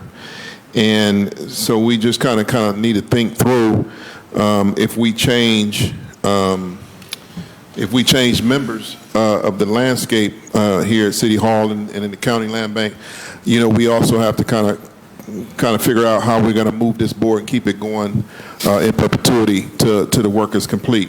We hate to, Mr. Chairman, I would hate to fork over $50 million and then we don't have a long-term strategy as far as keeping this thing going and see it through, so Clevelanders could really benefit and neighborhoods can really benefit from this, from the jobs. I think that concludes my question, Mr. Chairman. Thank you, Councilman. I really appreciate your point on the removal of a member, and I would suggest that we look really heavily into that to ensure that we have that authority, especially with dealing with such a heavy topic. So thank you, Councilman. Councilman Hairston, you are clean up, my man. All right, where do I start? Okay, thank you, Mr. Chair. As we've heard today, I also support this creation of the Sites Readiness Fund. Very much needed, very important to the long-term success of our city and our region.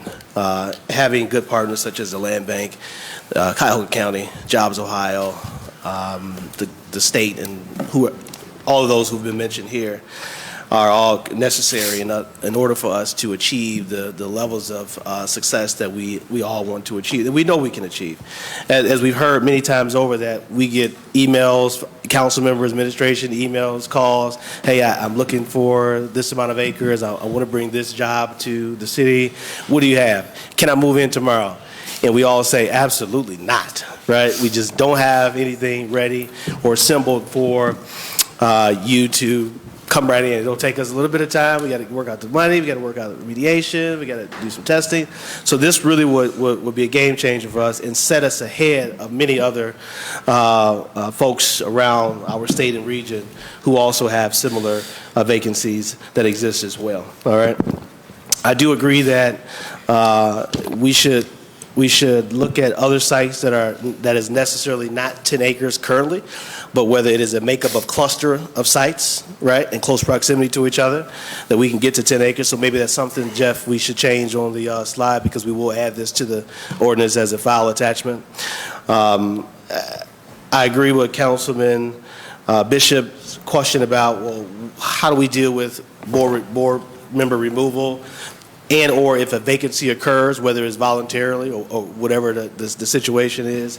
You know, as we have talked about how we settle disputes between a board decision, administration and council, whether we agree through some sort of legislative action, similar to what we do with appointments and when people leave vacant, they leave a seat that have been appointed to by the mayor or council, we can maybe consider that process along the way. And that's, I don't know if we should include that into the file attachment as well to look at that. It probably won't need to be spelled out because we wouldn't have that baked at the moment for the ordinance, but maybe we can put some language in the slides that we can attach to the file that will require if a position become vacant, that it shall be filled within 30 days by whether it's a council appointment, joint or council. That way you can make sure that the seat is filled and that the work can continue and the work isn't, dragging. And if there's someone on the board that needs to be removed, maybe that also is going through some sort of legislative process, as we talked about, that would deal with disputes. All right, so we can think through that. All right.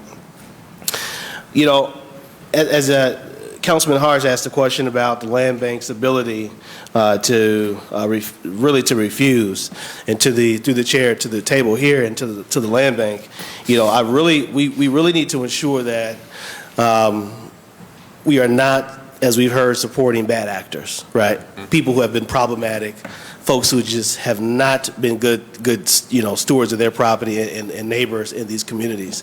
And if there is known instances that the land bank makes us available, the board, the advisory board, council, administration, that they should have the ability, and we need to figure do we bake that into their contract, that they can refuse a site that the advisory board wants to go after if they've been disbarred from doing work with the county, right?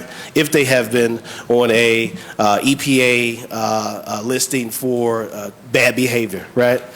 You know, I don't want this guy who had Arco dump in East Cleveland when I represented that area on county council to pop up, right? And now he has another site and wants to do business. Well, no, we don't want folks who, we can name many people in our neighborhood where we have situations that we just don't want the county land bank doing business with, all right?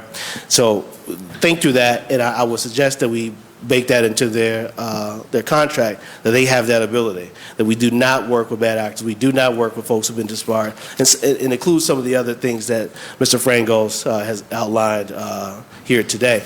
And I'm sure he can provide even more details on what that looks like, all right?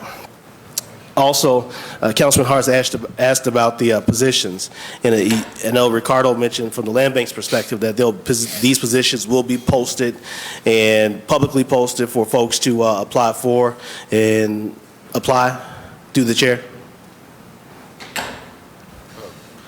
Through the chair, yes, to the councilman. So typically, the way we post them, we have all of our resumes going through our executive assistant, Jackie Nettle, Gus's executive assistant, and then we just review, and then from there we go through a review process.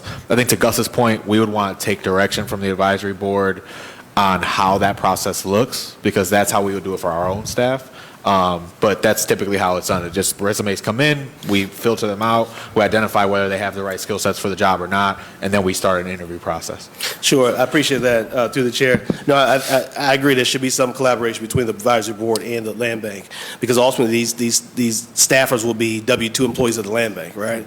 And so, but if you're okay with just taking hands off and not having any input, then that's your business, right? I mean, so right, if that's your prerogative, that's your prerogative. I just just asking the questions on how and what that process looks like. All right. So moving on, at the DPS meeting last Tuesday, there were 5 items. What you have in front of you is a list of amendments that were made prior to the piece coming to DPS, and amendments that were made at DPS. So everyone has this list of amendments that were made. I know that the law department has reviewed this with Rachel Scalish, special counsel to Cleveland City Council, and there's an agreement across the board that these that are existing here are in fact correct. All right. It is 13 amendments here that is on that list, and everyone on the committee has a copy of that. And Councilman, Yes. a point on that, these were all entered in DPS, correct? Correct. So we They don't were. need to enter these again? Correct. Got it. Also, there were 5 remaining items that we needed to have further conversations about and kind of flush out. 1 was neighborhood infrastructure fund and split, 2 ethics, 3 board makeup, 4 council engagement, 5 staffing / caps. And I believe that the chief has had conversations with council staff. I've had conversations with the chief. I've had conversations with our council. Our council have had conversations with the law department. And I think that we are at a good place with most of this, what we have here that I'll be introducing today. I believe that this process has made for even better ordinance, a better piece, and that will really yield some great results for the city of Cleveland. All right. So without further ado, so I'll go by each point, the 5 Do you have a points copy that of we. this so I can Yes. see? So we'll get you a copy.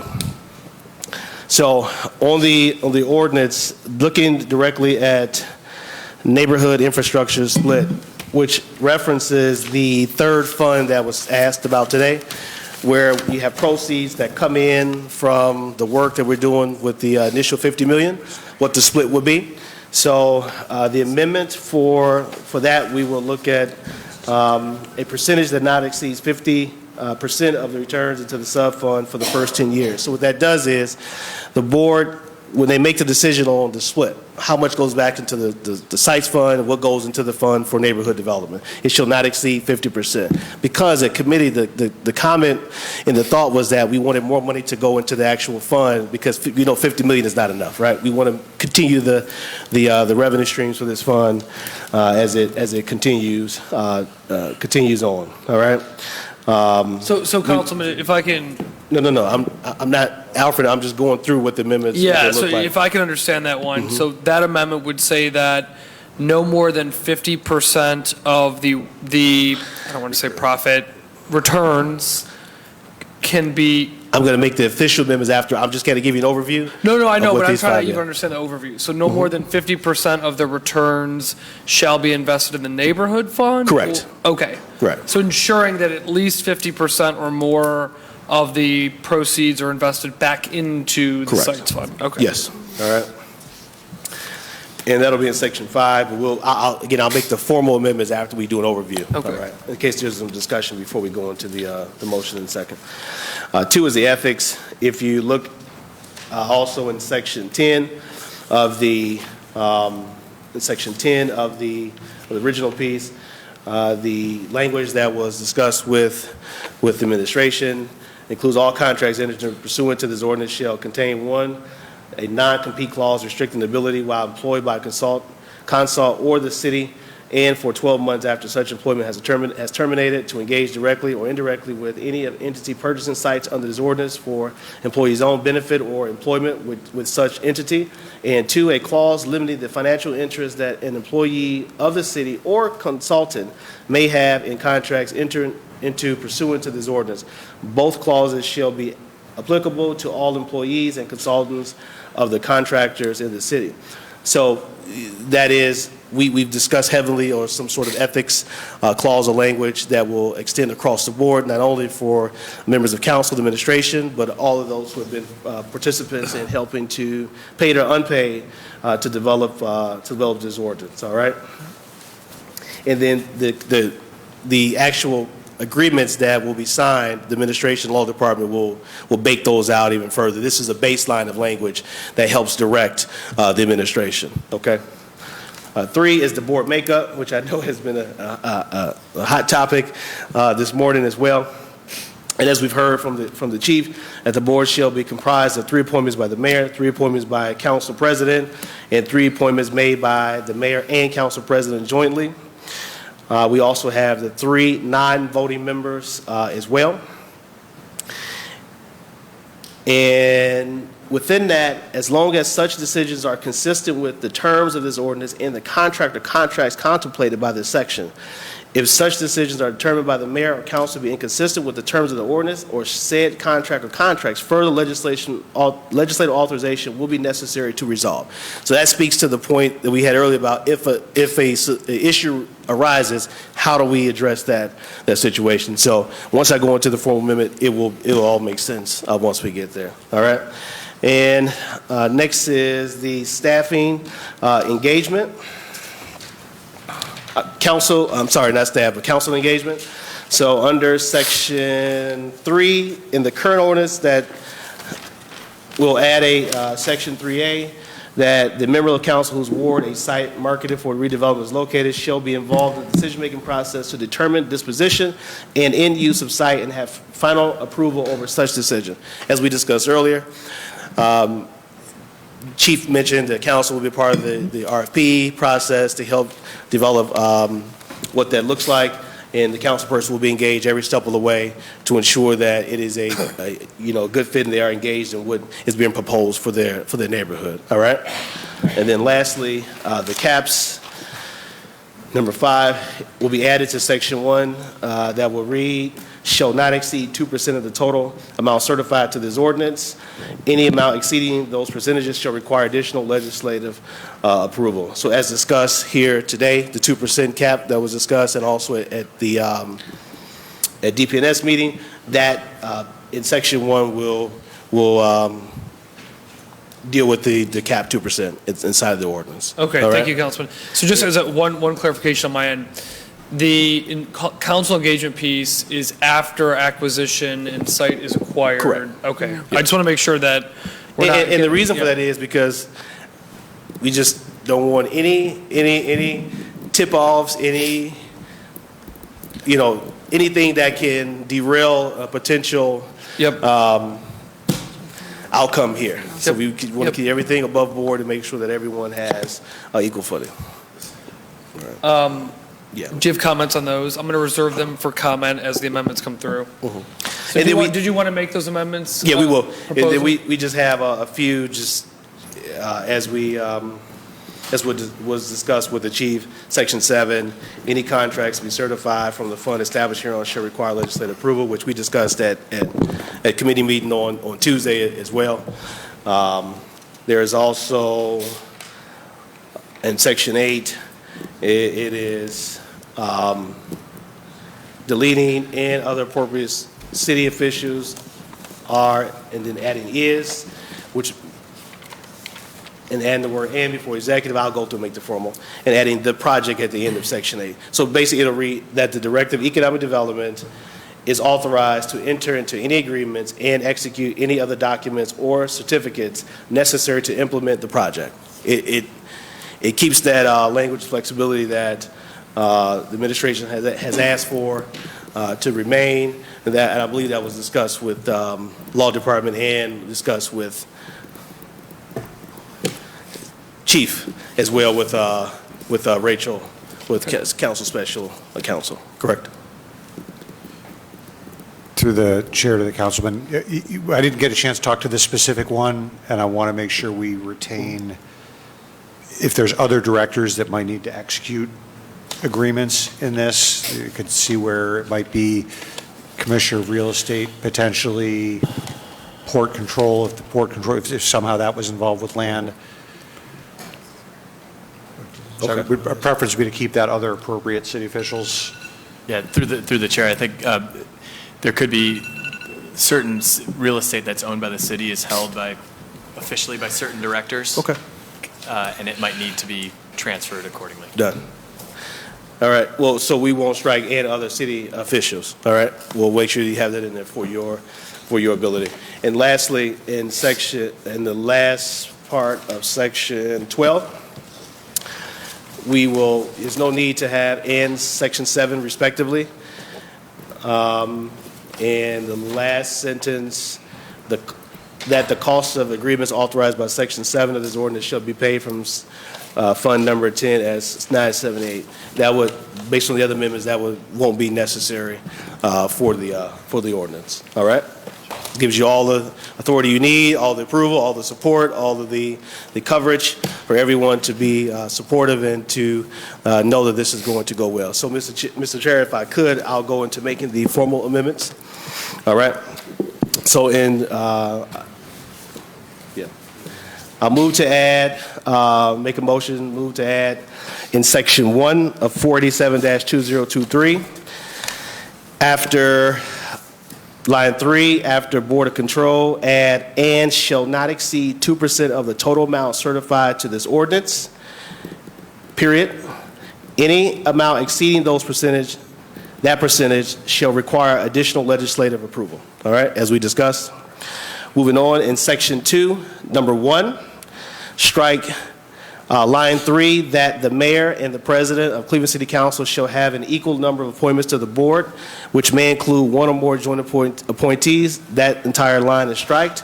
And replace that with, the board shall be comprised of 3 appointments by the mayor, 3 appointments by council president, and 3 appointments made by the mayor and the council president jointly.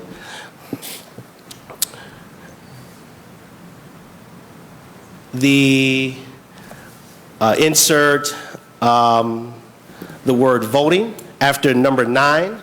So that sentence in its entirety shall read, and that the contract creating the board shall restrict the board to not more than 9 voting members. So voting shall be inserted there. And the board shall also include 3 non-voting members. We want to make sure that we spell that out in the ordinance as well. After entity, and as long as such decisions are consistent with the terms of this ordinance and the contract or contracts contemplated by this section, period, if such decisions are determined by the mayor or council to be inconsistent with the terms of this ordinance or said contract or contracts, further legislative authorization will be necessary to resolve. And everyone will get a copy of this, including the law department. In section 3, we're going to add a new section. Section 3A, the member of council in whose ward a site marketed for redevelopment is located shall be involved in the decision-making process to determine disposition and end use of site and have final approval over such decision. Section 5, after projects, add funds generated from site development activities shall be returned either to the sub-fund or to the Site Readiness for Good Jobs Fund at percentages to be fixed by the Site Fund Advisory Board on an annual basis, provided, however, that the percentage shall not exceed 50% of the returns into the sub-fund for the first 10 years. All right? In section 6, line 3, after contract, strike authorized by this ordinance and insert for the project. Section 7, add after projects, any contracts to be certified from the fund established hereon shall require prior legislative approval. Section 8,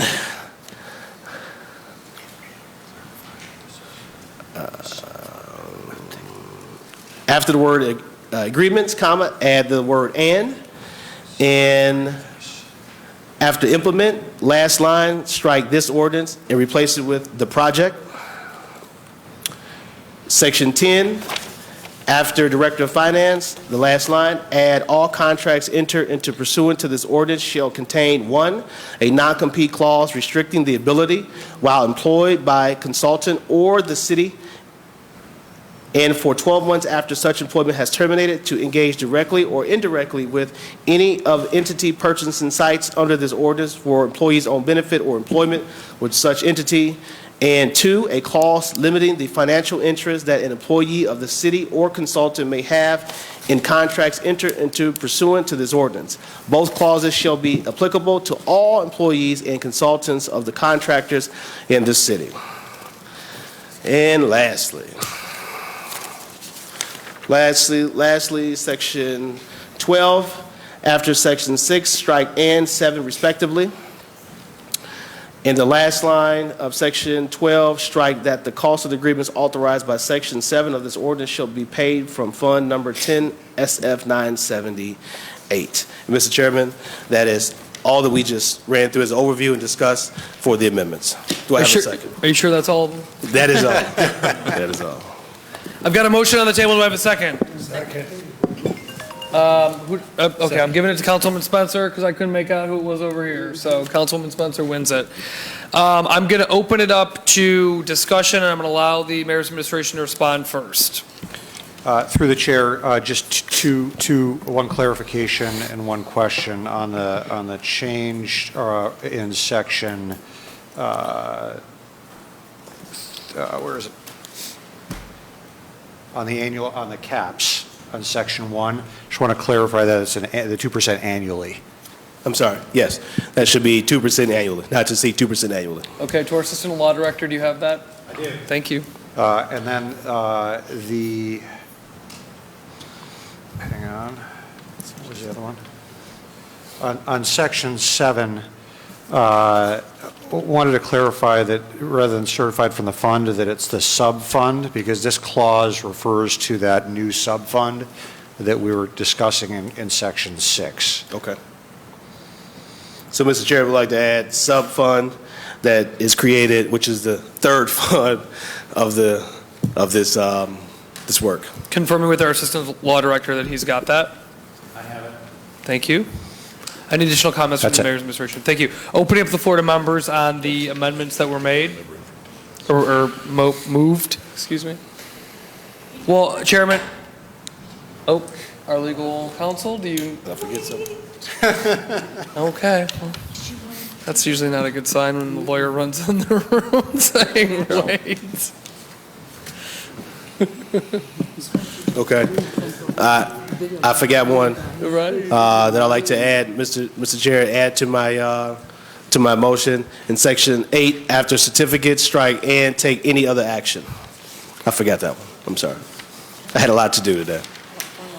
All right. Section 6, vitality of religious straight. Okay, so that was, you did not.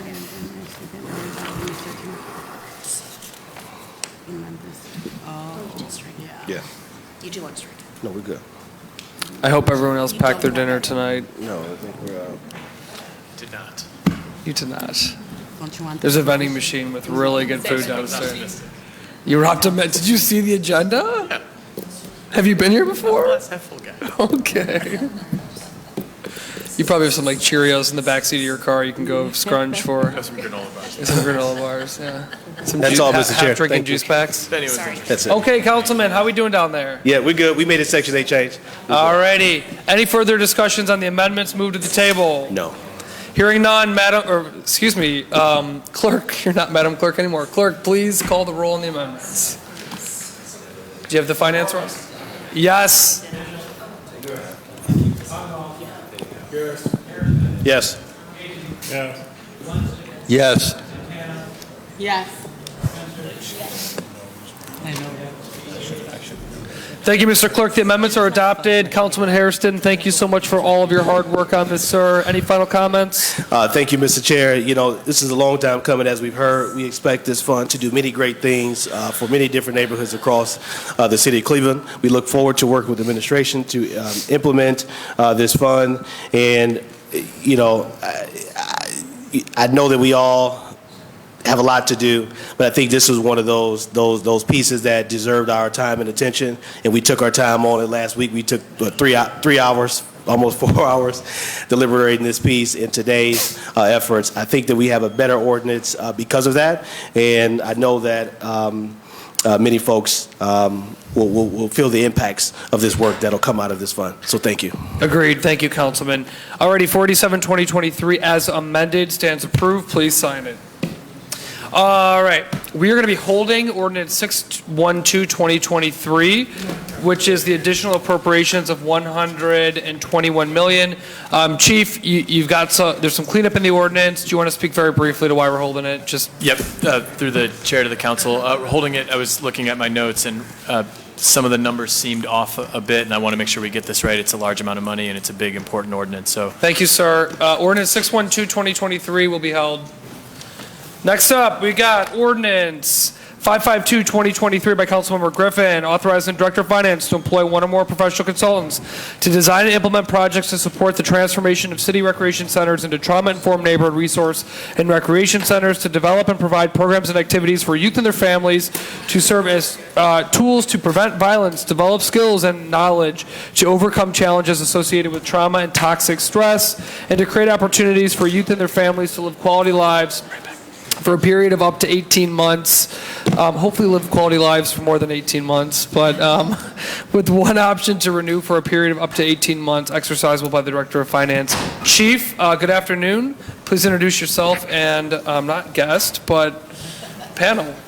Good afternoon, Chair, and rest of council. I have with me our Director of Expanded Programs, Ms. Sherry Ellery. She keeps us all together. And this afternoon, we are here simply to seek authorization to spend the dollars for our contracted services line out of our 2023 budget. This budget was approved back in February and has significant funding that will allow us to ensure our expanded programs for this summer. Great, thank you. All right, and so these are in our rec centers, is that correct, Chief? That is correct, Chair. Okay. Councilman Polensek, it appears this was Yes. heard in safety. Yes, Mr. Chairman, we heard it extensively last week in a special meeting of safety. We heard a testimony. We went over the various components of the legislation, which was voted in the general fund. The 2.6 was in the general fund, which we passed April 1st. It went into effect April 1st. And so what we did, we asked for some additional information, and I'm hoping we're going to get that.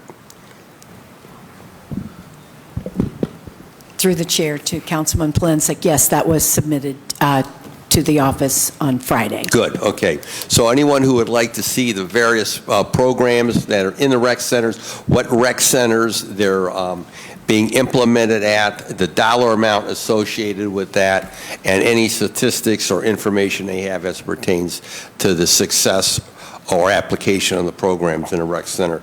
Should, I'm assuming staff members have that? Anyone over there can see me over there at the staff? I'm assuming staff has it. Does staff have that information? That was submitted to us. They said on Friday the 2.6 million, the various programs. No, we haven't. Okay, I just want to confirm that before the night's council meeting, whether or not we have that information. Thank you. Thank you, Councilman Polensek.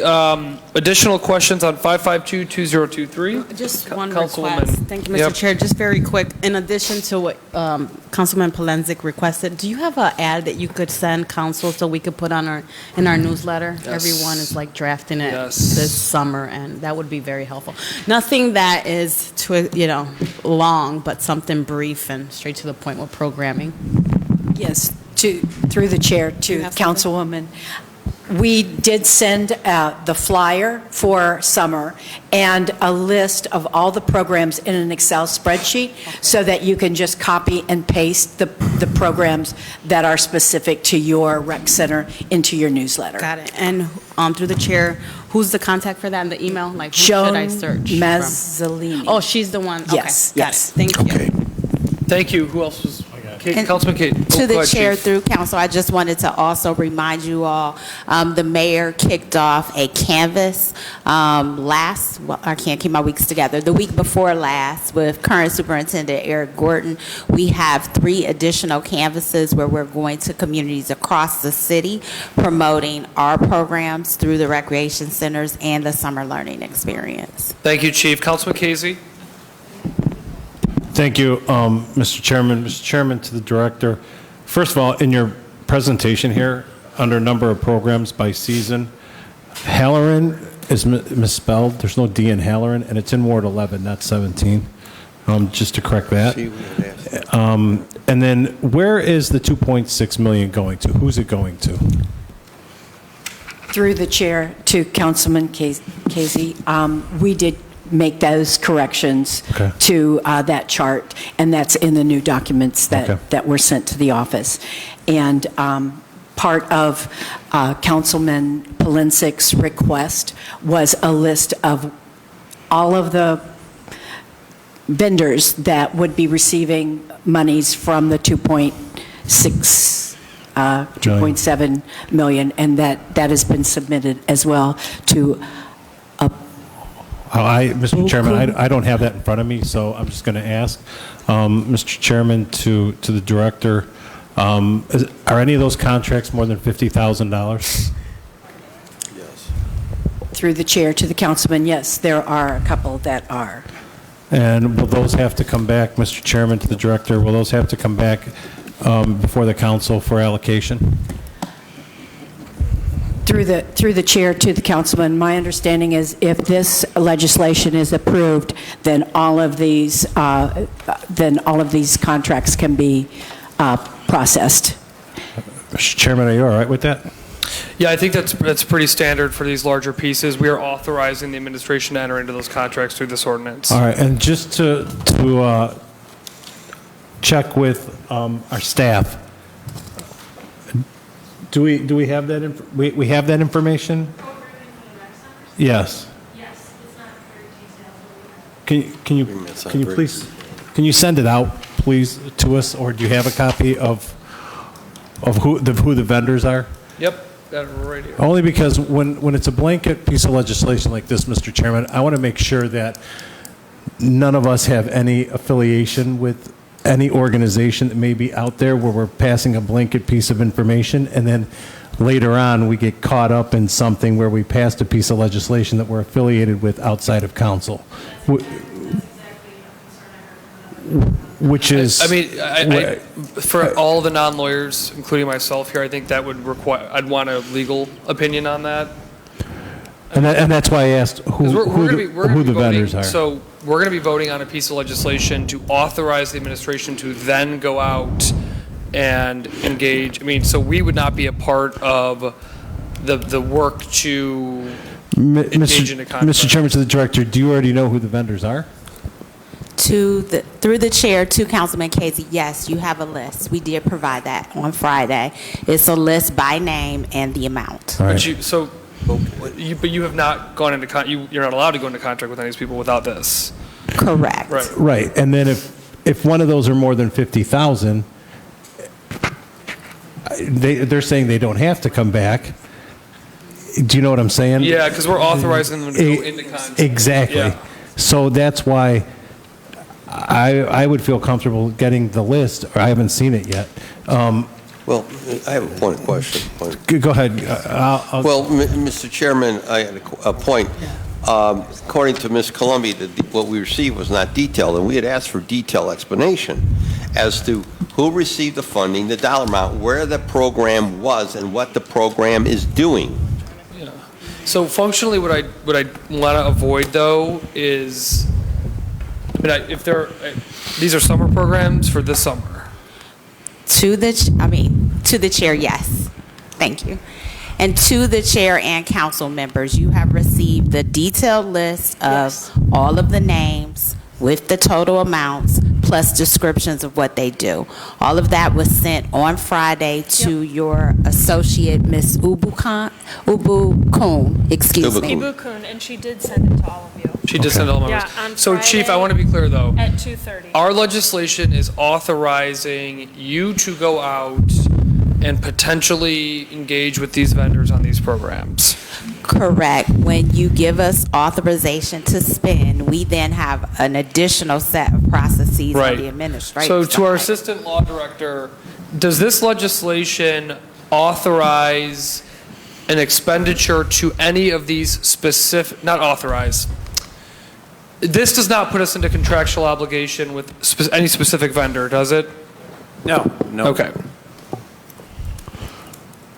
All right, and then it's still a concern, but Mr. Chairman, to the director, on this list is YOU, Youth Employment, and YOU has recently pulled out of utilities and didn't want to participate in utilities anymore by hiring youth.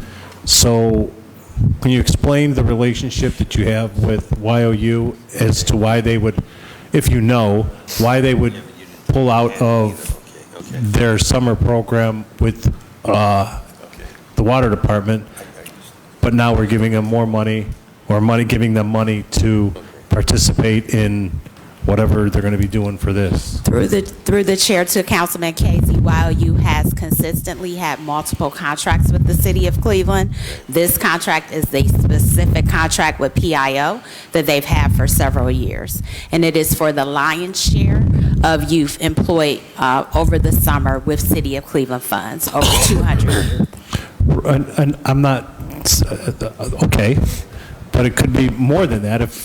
I just want to know why if we know why YOU would play in the sandbox of one department but not in the other department. Through the chair to Councilman Casey, that's a great question for you to pose to YOU directly. Or to not support them in any department. Through the chair to Councilman Casey, that means you're not supporting over 200 children to have youth summer employment No, it this doesn't. summer. No, that doesn't. And don't put words in my mouth. I'm not putting words in your First of all, mouth. everyone Through the chair, please, thank through you. the chair. Please don't put words in my mouth. Hold on. Through the Let's one chair. at a time, please. So Councilman Casey, are you finished with your question? Yeah, and I don't need a rebuttal. I have my right to vote, and that's it. Thank you. I appreciate it. Thank you. Oh, and I'll actually, let me look at this list because, I will just, so 700,000 for YOU, every year I always think that this should be a much higher expenditure. I think we should hire every Cleveland kid that wants a job. I think that will pay off in more ways than one.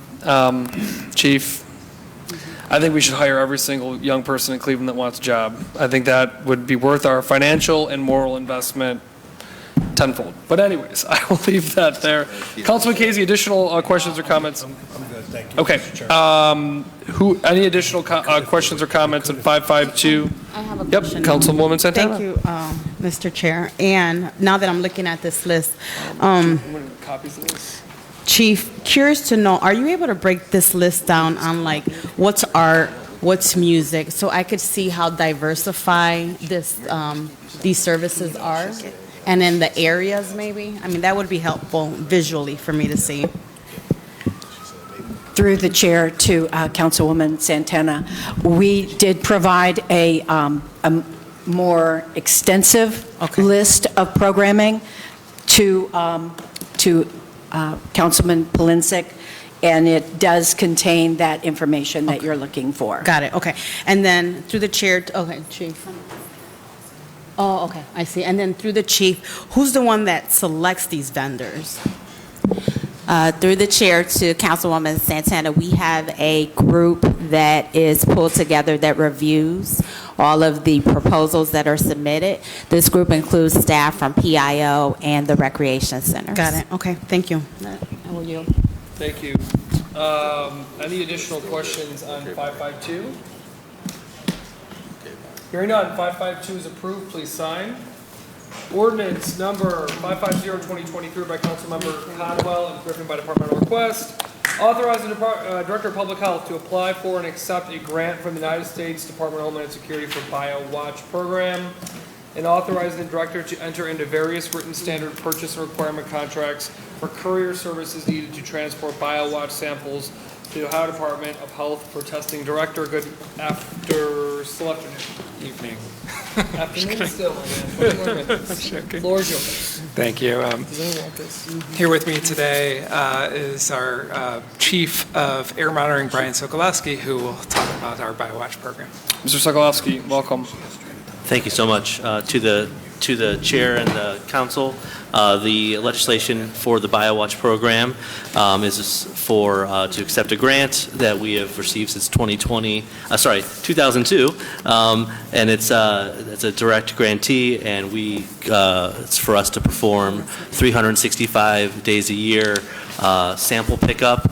We have monitoring sites across Cuyahoga County and in Lake County, every day we pick up these filters and we ship them via courier down to the laboratory in Columbus. 550. Okay. Thank you for the BioWatch program. Vice Chair Slife, this was heard in Health and Human. Are you the Vice Chair of Health and Human? Is it Moore? Is she here? Okay. Can you speak to this from Health and Human Services, please? Our chair is not here. I can speak to that. This piece of legislation was heard this morning in the Health Human Services Committee and passed. Okay. Additional questions or comments on 550-2023? Hearing none, 550-2023 is approved. Please sign it. All right. All righty, 549-2023 by Council Members Conwell and Griffin by departmental request.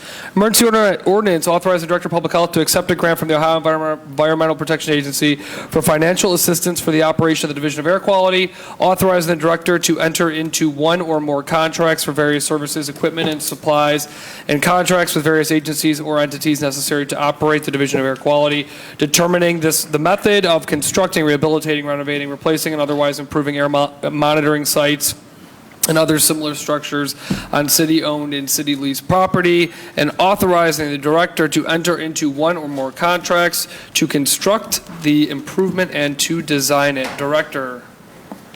Thank you. And this is our second of two contracts where we as a city do the work for the entire county. So proud of that for our team. And back to Brian Sokolowski. Thank you.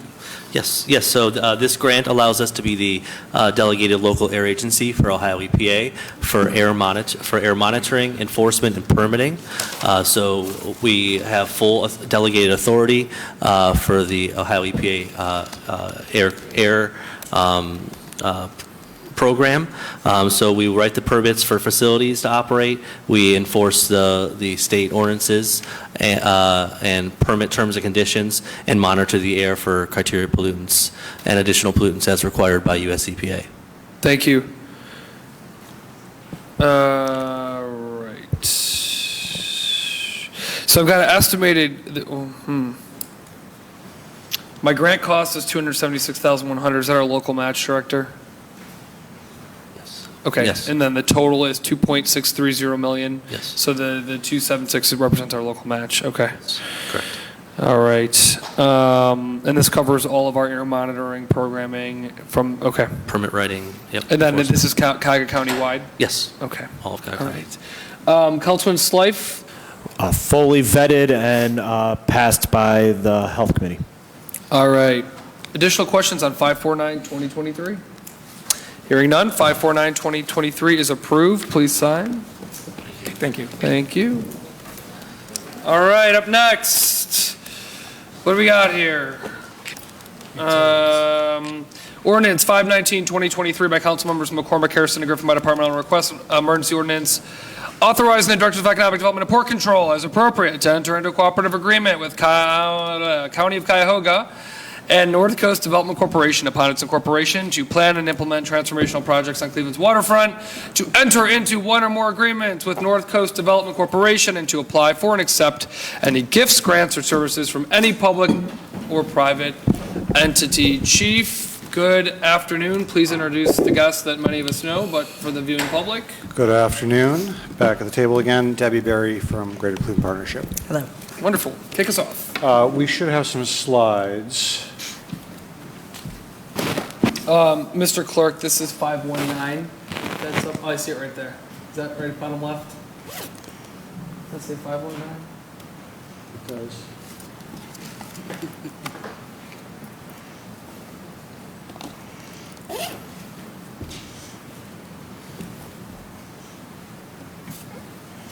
Okay, Chief. Can we full screen it? Is that an option? Do we know? How do we do that? Is it that little expand button on the top right? That one? Nope. Down, Alan. Down. Let me see. The two-sided arrow. Is it this guy right here? I think so. Yeah. I don't think it's a touch screen. Am I right? I think we'll find out. This isn't a touch It's not a touch screen. It's not like Is this There goes the thing. Alright. This guy right here. I think it's that. Oh. Click off that.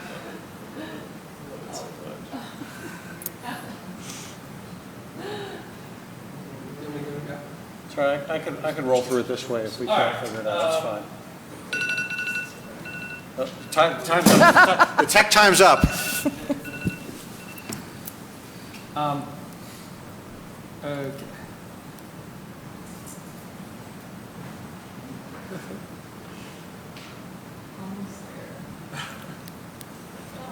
Takes a steady hand. We can just.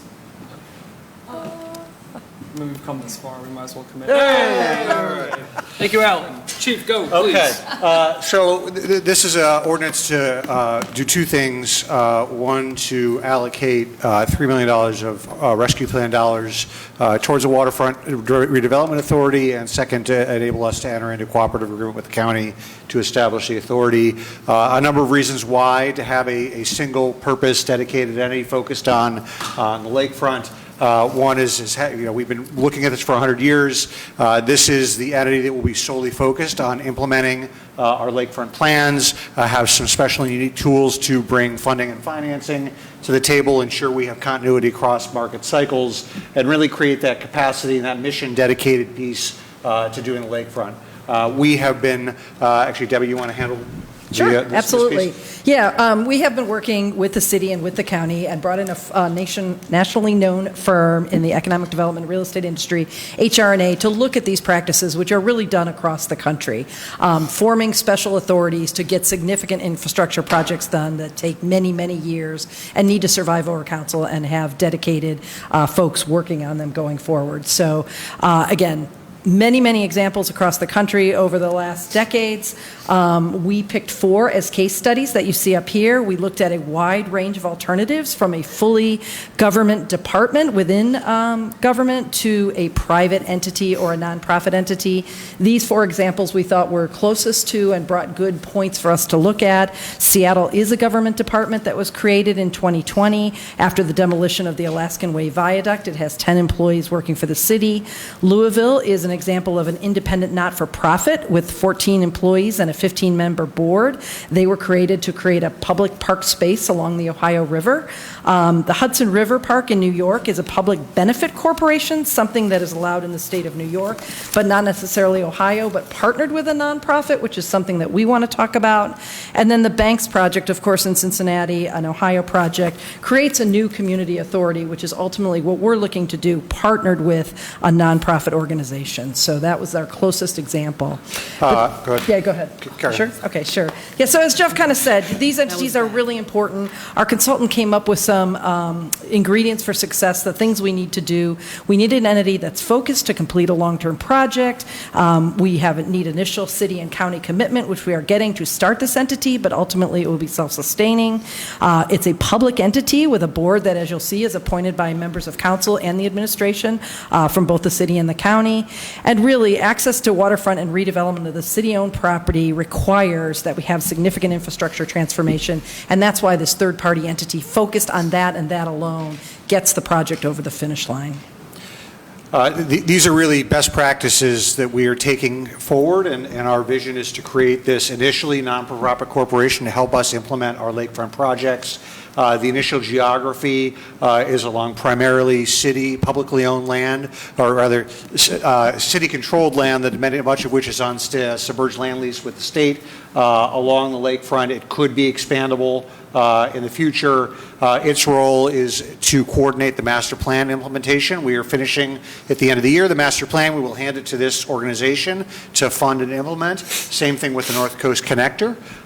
It will have a variety of tools to facilitate financing, to enter into construction contracts, to do due diligence, to add additional land into land lease. It will also work to enforce and implement community benefit agreements with developers, with other agencies. It will have a variety of tools to help finance. We'll talk a little bit about those tools, and we envision this kind of nested entity with a nonprofit and new community authority that I'll talk about right now. So we're initially creating a 501c3 nonprofit. We will also be coming back for council approval to create a new community authority. This is a public entity that can be an additional powerful tool to do what we need to do. It can levy charges within the geography that it is created on. So it could, for example, levy a dollar tax on every item sold within the district, including at Brown Stadium. It could levy parking taxes. It can issue bonds. It can apply for state and federal grants, and that will be political subdivision, public entity. We will initially, for the 501c3, have a board with 13 members, 2 from the county, 7 from the city, the mayor and an appointee of the mayor, the council president, an appointee of the council president, and 3 joint appointees. We will have 3 stakeholders that are lakefront stakeholders and 1 state appointee. That board will hire and oversee a staff, initially an executive director and 2 vice presidents. And ultimately then, when we bring in the new community authority, there will be probably overlapping but separate boards.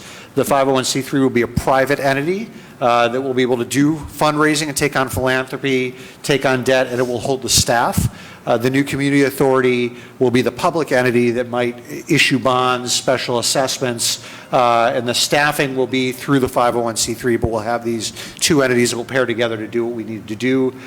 We expect that we'll be hiring at least these 3 staff out of the gate, as well as supplementing with staff from the county and the city. We're estimating about a $1.5 million budget for the staffing, as well as for consultants, doing due diligence on the site, environmental, geotechnical, et cetera. The ARPA legislation has a 3-year commitment of $1 million a year. The county will be introducing legislation to put $250,000 a year over 3 years. We may supplement that with grant and private sector resources, but the idea is that after 3 years, this entity then has revenue that has come from fees it is generating, lease fees it is generating off land deals that will support itself and no longer need direct funding from the city. So that is what we have before us today. Ahmed, anything you want to add? Happy to take questions. Thank you, Chief. This had a robust hearing at the Development Planning Sustainability Committee. Chairman? Can I have one more thing I forgot to add? One piece I wanted to add in the cooperative agreement we'll be signing with the county, there is a automatic 10-year sunset provision for this, so it will go away unless renewed. Good. And that renewal will be subject to the mayor, the county exec, and city council signing off on a renewal. There will also be a comprehensive review at 5 years and annual reporting. I really appreciate that, and part of the conversation we had was entities that were created to do a thing and are still here, not needed to do that thing, but are still here. So maybe they will still be needed, but maybe not, right? So I think that sunset's appropriate. Councilman Hairston, 5/19/2023 in the Lakefront Authority. Lakefront Development Authority. Yep. Thank you, Mr. Chair. So, yes, this was heard in DPS. Again, part of our marathon day that we also discussed this authority here. This is authorizing an agreement between the parties as indicated from our chief and our other guests as well, and our chief. All right, I apologize. Your last name is escaping me. I don't want to call you by your first name.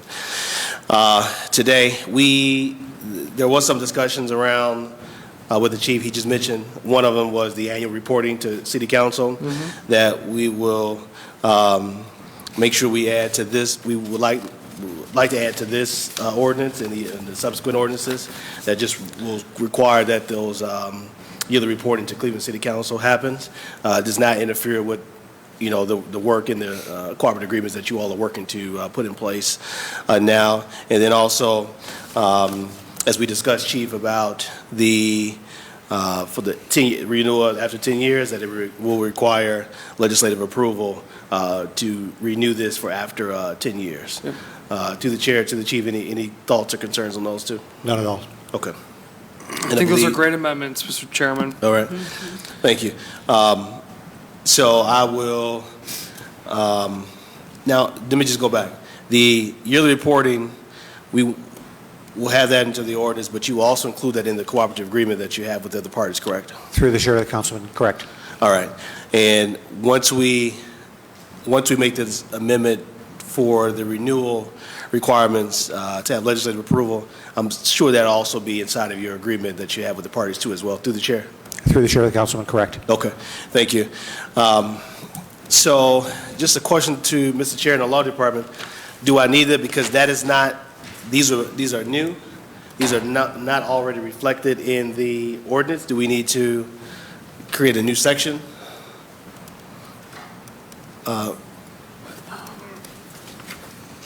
Mr. Chair, Law Department? We could probably make those amendments and let the Law Department figure out where they fit, as long as we're clear on the intent of the amendment.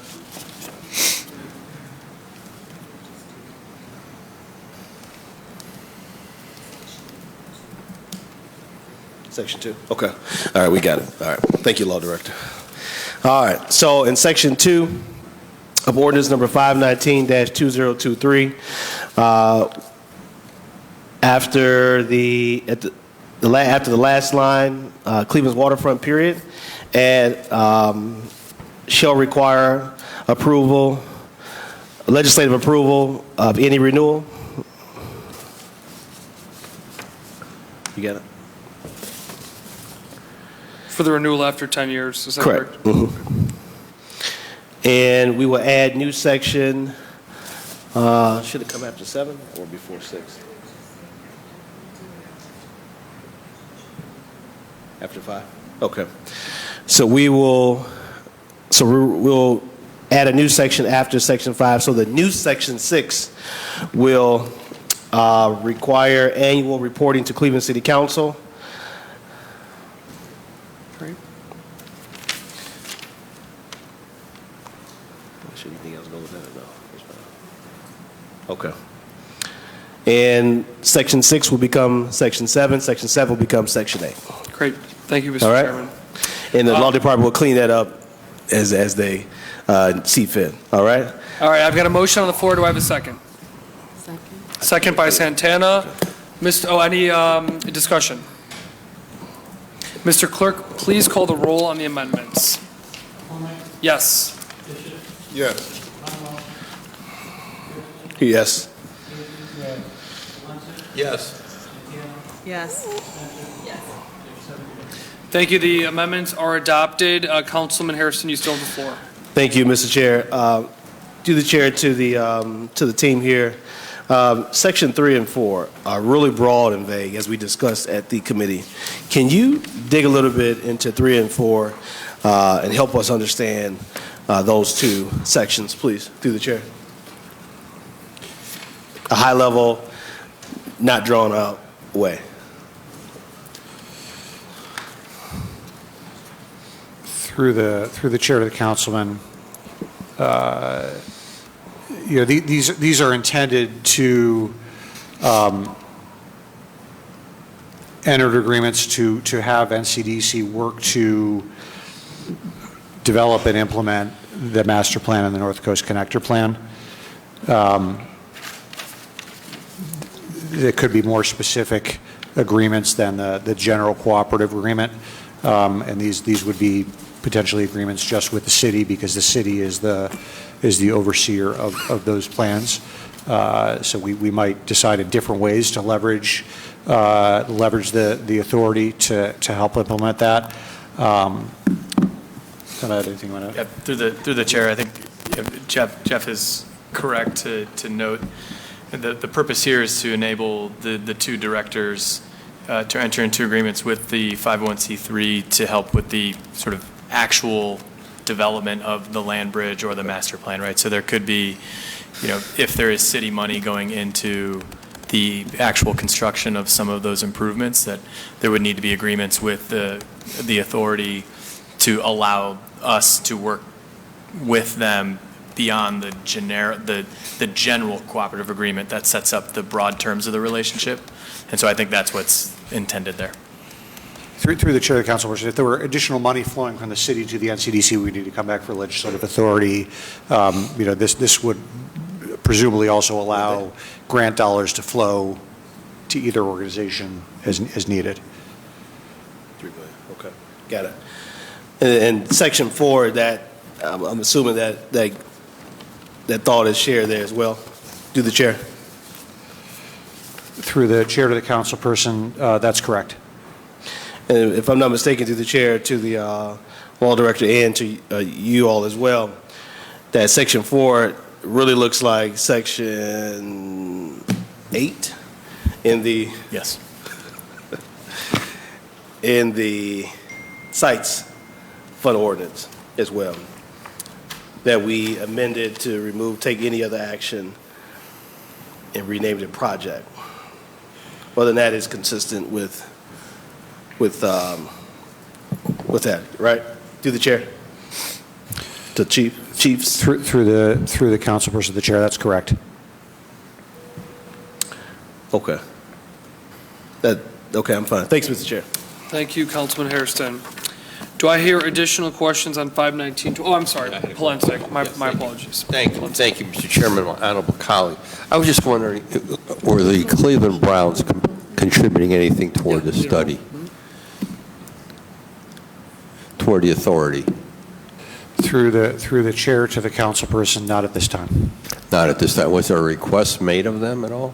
Through the chair to the councilman, there's not been. Okay. So it was my understanding, please correct me if I'm wrong, that this came about as pertains to their suggestions or recommendations as it pertains to potential lakefront development. If I'm incorrect, please tell me. Through the chair to the council person, this did not come out based on their suggestion. This came on based on our evaluation of national best practices on how to achieve these kind of comprehensive, collaborative lakefront developments. Okay, but Jeff, didn't they make some recommendations about the lakefront, about apartment buildings or something down there around the stadium? Through the chair to the council person, they did launch, announce an overall plan. Yeah. And we have subsequently hired our own master planner to develop a city-led master plan for the lakefront, and have taken on our own engineering study of the potential to connect via the North Coast Connector to the lakefront. So this is outside from what they're proposing then? Through the chair to the council person, correct. Okay, because I see Haslam Sports Group in here. That's what I was just wondering. Okay. Through the chair to the council person, the Greater Cleveland Partnership has been convening a series of groups about all the lakefront development, and the Haslam Sports Group has been involved as part of those discussions. Okay. Okay, thank you, Mr. Chairman. Thank you, Councilman. I do think that's an important question, though, because this is going to be run by the city, not one stakeholder. Convened and run with all stakeholders in mind, inclusively. And I think that was the right approach to take. So, and through the councilman, through the chair, the board is designed specifically so that there is a majority of city control on the board. Exactly. Other questions on 519-2023? Councilman Casey. Thank you, Mr. Chairman, to the director. Is this do we even know if it's developable, or will this tell us? Can we even develop the Waterfront Development Authority, or where exactly? Is this Burke? No. Okay. Through the chair of the sorry, I council stepped person. out. No, you're fine. This is not Burke specifically, although it could expand in the future to be Burke. This is intended to be initially the entity that will implement the Lakefront Master Plan and the North Coast Connector.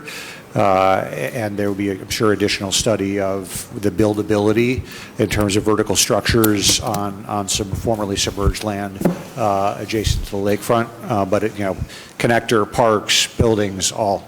From where to where? Through the I can't chair. see that. Yeah, up so there. really the focus is on the North Coast Harbor. Specifically, there's some of the geography covered by the master planner goes outside of that. I believe we're from East 9th to West 3rd is the plan, but really East 9th, West 3rd on the east-west, and then north to the lake. That said, we haven't yet gotten the master plan document from the consultant, and so we don't know what their recommendations are going to be in terms of vertical construction or public space, recreation spaces. So that will be borne out through this effort. Right now, we're opening, to Councilman Plensick's point, this is not what the Haslam Sports Group proposed. Or this could come back saying you can't develop it. It's got to stay what it potentially is. It could come back and say that. Through the chair, that's correct, yes. Okay. All right. Thank you, Mr. Chairman. Thank you, Councilman Casey. All right, hearing no other questions, 519-2023 is approved. Please sign. All righty, ordinance number 334-2023 is amended by council members McCormick and Griffin by departmental request. Emergency ordinance authorizing the Director of Port Control to enter into one or more lease by way of concession agreements to lease, operate, manage, design, construct, and secure retail, merchandise, food, beverage, and service concessions at Cleveland Hopkins International Airport for the Department of Port Control for a period not to exceed 10 years, with 1 5-year options to renew exercisable with additional legislative authority. Director. Good afternoon, Mr. Chairman, members of the board. Good evening, Director. Good evening, yes, thank you. So what we have here, give me a sec to get organized here. Just a little background. At Cleveland Hopkins, we have a current concessions program, and we have a current vendor in place that provides master concessionaire services for us. This vendor has been in place for several years. I believe somewhere since around 2007. And so we feel it's time to go out for a procurement to potentially get a new master concessionaire in place to oversee all the various spaces that we have there, dining spaces, convenience store spaces all throughout the terminal. And so we are requesting to go out for this procurement. It'll be a 10-year agreement with a 5-year renewal option. Trying to think what else needs to be mentioned. It's at no cost to the department. And for this, we're seeking approval. Thank you, Director. This was heard in the Transportation and Mobility Committee. We had a robust conversation about an amendment that was proposed and adopted by Council Member Moore pertaining to a labor peace agreement, which apparently is pretty standard in most airports across the country. And also apparently, I don't know the law, but may be required for federal funding at this point. So there was a robust conversation about that amendment. But again, other note here of importance is that it's a 15-year period, 10 with a 5-year renewal. It represent from your department that because of the changes with the master planning process, it was important to have the ability to have that extended period with the concessions.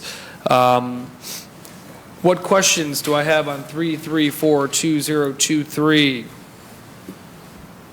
Hearing none, 334-2023 is amended, is approved. Please sign.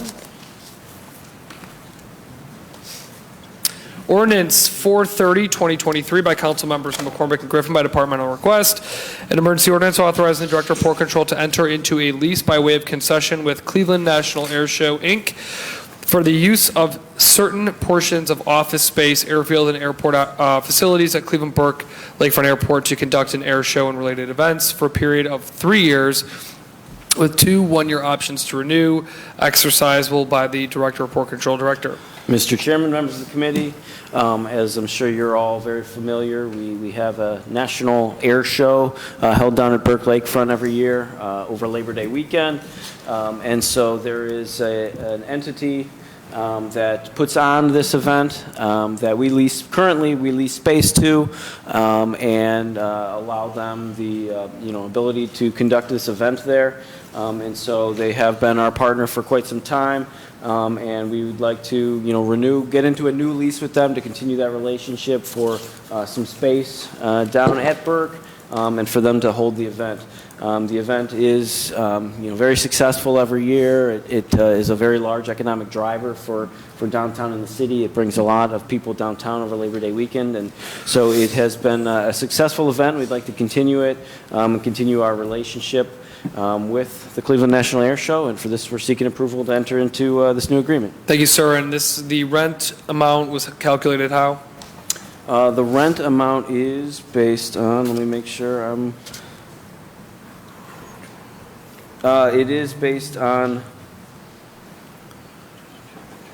a third-party appraisal. Okay, fair market value. Fair market value, yes. What questions do we have about the air show leasing space at Burke for the air show? 4/30/2023. Hearing none, 4/30/2023 is approved. Please sign it. 443/2023 by Council Members McCormick and Griffin by departmental request. An emergency ordinance authorizing the Director of Port Control to exercise the option to renew contract number LS 2018-021 with the United States of America for the lease of certain space in the terminal at Cleveland Hopkins International Airport for the purpose of general office break rooms and storage in support of the passenger security checkpoints and other essential security needs in conjunction with the operation of the airport. Director, our lease with America, tell us about it. Mr. Chairman, members of the committee. So we currently have, as I'm sure you're well aware, the TSA operates at Cleveland Hopkins International Airport. They do our security screening as they do at all commercial service airports across the country. We have an agreement with them in place for space for them to conduct their business, their operations, their screening, and all of their activities. And so this legislation that we're proposing is authorization to exercise the first 5-year option for them to continue to occupy the spaces that they do and to continue to operate at the airport. And for this, we seek approval. Authorizing the option to renew the contract for TSA at Cleveland Hopkins Airport. What questions do I have on 443-2023? So moved. Hearing none, 443-2023 is approved. Please sign. Ordinance number 488-2023 by Council Members McCormick and Griffin by departmental request. Emergency ordinance determining the method of making public improvements of constructing improvements to the North Coast Harbor identified under the Capital Improvement Plan and authorizing the Director of Port Control to enter into one or more public improvement contracts for the making of the improvement and authorizing the Director of Port Control to enter into various written standard purchase and requirement contracts needed for the purchase of lighting, signage, landscaping, and other outdoor furnishings and amenities, including labor and installation, to implement the Capital Improvement Plan for the Department of Port Control Director. Mr. Chairman, members of the committee, so we have been working on a project down at North Coast Harbor for some improvements down there. We have a consultant under contract currently that is doing design for these improvements down there. And we recently, I think, we renewed their contract within the last month or two through this body. They are continuing design. And so what this legislation we're proposing today does is allow us to go out to, once that design is complete, to go out to procure for a contract to do the construction for the project down there. This project, as you just heard in earlier in this hearing, that there's a lot of other bigger plans and construction proposed and a lot of things potentially down there. What this particular project aims to do, though, is to bridge the gap between now and when some of those larger projects are done. We're looking to do just a lot of basic safety improvements, pavers to make sure there's not trip hazards, lighting, landscaping, aesthetic things to clean it up down there. And again, this will be a bridge to gap between now and some of the larger development that will happen down there. We have been fully coordinated with all the efforts of other departments that are working on those things, Planning Commission in particular, Director of Planning, and other entities as well. So we're seeking approval to go out to bid for this particular project. Thank you, Director, for that overview. What questions do I have on 488-2023? Hearing none, 488-2023 is approved. Please sign. Ordinance number 513-2023 by Councilmembers McCormick and Griffin by departmental request. Emergency ordinance authorizing Director of Port Control to enter into a lease agreement with Av Air Pros Services, Inc. for the lease of certain space in the terminal building at Cleveland Hopkins International Airport for the purpose of operating and maintaining the inline baggage handling system and other duties related to aeronautical equipment for the Department of Port Control for a period of 5 years with 1 3-year options to renew, which shall require additional legislative authority. Director, 513.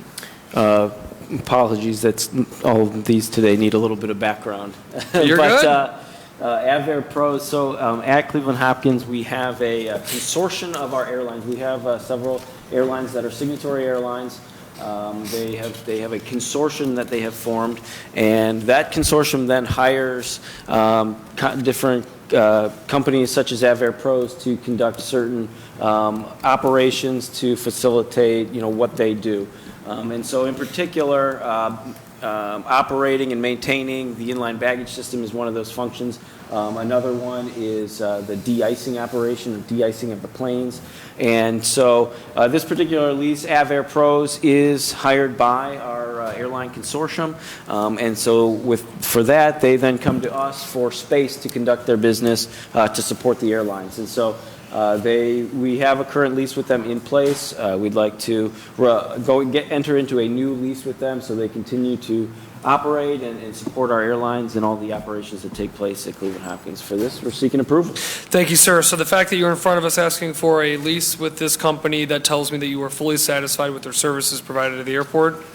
We are satisfied with their services, yes. Okay. Do I have questions on 513-2023? This was heard and approved by Transportation. Hearing none, 513-2023 is approved. 514-2023 by Councilors McCormick and Griffin by departmental request. Emergency ordinance authorizing Director of Port Control to enter various written standard purchase and requirement contracts for the purchase or lease of materials, equipment, supplies, and services needed to enhance, alter, and modify employee work areas for the Division of Airports Department of Port Control for a period of 2 years with 2 1-year options to renew, exercisable by the Director of Port Control. Director. Mr. Chairman, members of the committee, so this particular piece, we budgeted this year in our budget to invest some money in some of our employee work areas and some of the materials and equipment needed for our employees to be able to do the best job that they can do. And so we were proposing a legislation here to go out for 1 or more contracts to purchase different equipment for our employees, improve employee break areas, employee work areas, and to go out to contract for those various things. We have budgeted money for this year, and this is just approval to go out to bid for those services to improve things for our employees. So for this, we seek approval. Thank you. This was heard by the Transportation and Mobility Committee and recommended for approval. Do I have questions on 514 related to the improvement of employee work areas? Hearing none, 514-2023 is approved. Please sign. Thank you. I'm done with you, right? I think so. Thank you. Ordinance 405-2023. Council members Casey and Griffin by departmental request. Emergency ordinance authorizing Director of Public Utilities to enter into 1 or more contracts with Bantech Inc. for system upgrades and hardware and software support and maintenance services for its payment scanner and payment processing system for the Division of Utilities Fiscal Control, Department of Public Utilities for a period of 2 years. Director, 405. Thank you, Chairman, members of the Finance Committee. Bantech is our proprietary software in the processing of payments. They include patents, copyrights, licenses, and the maintenance on the equipment that we use every single day to process payments for water, water pollution control, NERSD, and CPP. Thank you. Councilman Brian Casey, this was heard by your committee. Please give us a readout. Duly vetted and recommended for passage. Additional questions on 405-2023? Hearing none, 405-2023 is approved. Please sign it. Director Ordinance 408-2023 by Councilmembers Casey and Griffin by departmental request. Emergency ordinance determining the method of making a public improvement of constructing and installing replacement sewers and repairing and rehabilitating existing sewers and sewer connections, relining sewers and construction and repairing catch basins and manholes and person holes at various locations throughout the city on an as-needed basis, and authorizing the Director of Public Utilities to enter into 1 or more public improvement requirement contracts for the making of improvements for a term of 1 or 2 years, and authorizing gifts, grants, or loans. funds. Director. Thank you, Chairman. Our biannual request for sewer replacement and repair, not only the emergency sewer repairs, but relining and rehabilitation, rehabilitating and repairing sewer connections, and also repairing catch basins and manholes, resulting in numerous contracts, and the reason it is for either 1 year or 2 year depends on the value we can give to our customers. Councilman Casey. Duly vetted, recommended for passage. Additional questions on 408-2023? Hearing none, 408-2023 is approved. Please sign it. Ordinance number 428-2023 by Councilmembers Casey and Griffin by departmental request. Emergency ordinance authorizing the Director of Public Utilities to exercise the first option to renew contract number RC 2021-105 with W.A. Chester LLC to provide labor and materials to repair, replace, and maintain pipe-type cable system components. Director, 428. Thank you, Chairman. W.A. Chester is our vendor for the 138,000 volt pipe type cable infrastructure of Cleveland Public Power. It was requested at Public Utilities how much of this was spent in the last 2 year period. It is $231,344.24. I don't know if I sent that to the chairman, but I wanted to make sure I cleared the air. Request approval. Thank you. Councilman Casey. Duly vetted, recommended for passage. Additional questions on 428-2023? So moved. Hearing none, please sign. 428-2023 is approved. 433-2023 by Councilmembers Casey and Griffin. By departmental request, emergency ordinance authorizing the purchase by one or more requirement contracts of labor and materials needed to clean, high voltage insulators, bushings, lighting arresters, transformers, and associated equipment at various locations for the Division of Cleveland Public Power, Department of Public Utilities for a period of 2 years. Director. Thank you, Chairman, members. Certain issue? No, go ahead. Thank you, Chairman, members of the committee. This is very important to the resiliency and efficiency of the equipment at Cleveland Public Power, approximately $425,000. Requesting authority to go out to bid for the necessary labor and materials to maintain the system. Thank you. Alrighty, Councilman Casey on high voltage insulators and bushings. Duly vetted, recommended for passage. Alrighty, additional questions on 433? Hearing none, it's approved. Please sign. 434-2023 is amended by Councilmembers Casey and Griffin by departmental request. Emergency ordinance authorizing the purchase by one or more requirements, contracts, and materials, equipment, supplies, and services necessary to repair and maintain the decorative and special lighting for city bridges and the Wyland Whale Mural Park on North Marginal Road, including labor and insurance for the Division of Cleveland Public Power, Department of Public Utilities for a period of 2 years. Thank you, Chairman. Yes, the Wyland Whale Wall, along with Main Avenue, Willow, Center, Eagle, Bascule 1 and 2, and Conrail, as amended, other bridges in the city of Cleveland seeking a vendor to assist in maintaining it. CPP does not have the specialized equipment necessary to get up there, nor to make the necessary repairs or replacements. Councilman Casey. Duly vetted, recommended for passage. Additional questions on 434-2023? Hearing none, it is approved. Please sign. 469-2023 by Councilmembers Casey and Griffin by departmental request. Emergency ordinance determining the method of making public improvements of the demolition and removal of the existing security guard station at 12302 Kirby Avenue, installing a new security guard station, and making site improvements, and authorizing the Director of Public Utilities to enter into one or more improvements contracts for the making of the improvement. Director. Thank you, Chairman. Members of Finance, we are seeking authority to get a prefabricated structure for the security guard station at Kirby. Certainly not what we were hoping for, but that's what the money allows for. We had a bunch of different variations of this, but the costs associated with it just didn't add up. We need to do something. This is our recommendation. Councilman Casey. Duly vetted, recommended for passage. Additional questions on 469-2023? Hearing none, 469-2023 is approved. Please sign.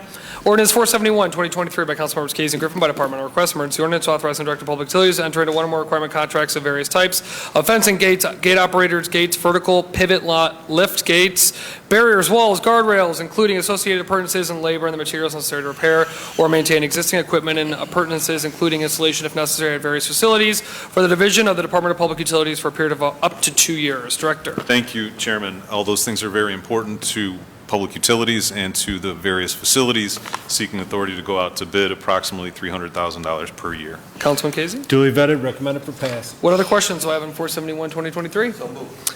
Hearing none, 471, 2023 is approved. Please sign.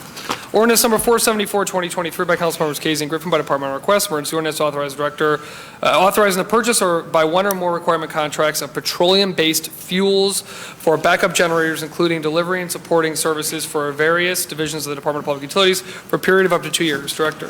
Backup generators, Chairman, we hope we don't need them, but we budget approximately $2 million per year over the various entities of the Department of Public Utilities seeking authority to go out for a requirements contract. And this is if you need to spend it. Is that correct? That is correct, Chairman. Councilman Casey. Are duly vetted, recommended for passage. For other questions on 474, 2023? Hearing none, 474, 2023 is approved. Please sign. Ordinance 618, 2023 by Councilmans Harrison and Griffin by departmental request. Emergency ordinance authorizing the Director of Finance on behalf of the Office of Sustainability to apply for accept grants in the United States Environmental Protection Agency for the Climate Pollution Reduction Grants Program, formula grants for planning, and to enter into various contracts to implement this ordinance. Chief, good evening. How are you? Good evening, Director O'Keefe. I'm sorry, That's me. Director. That's I quite just all right, promoted no you problem. at the table. That's fine.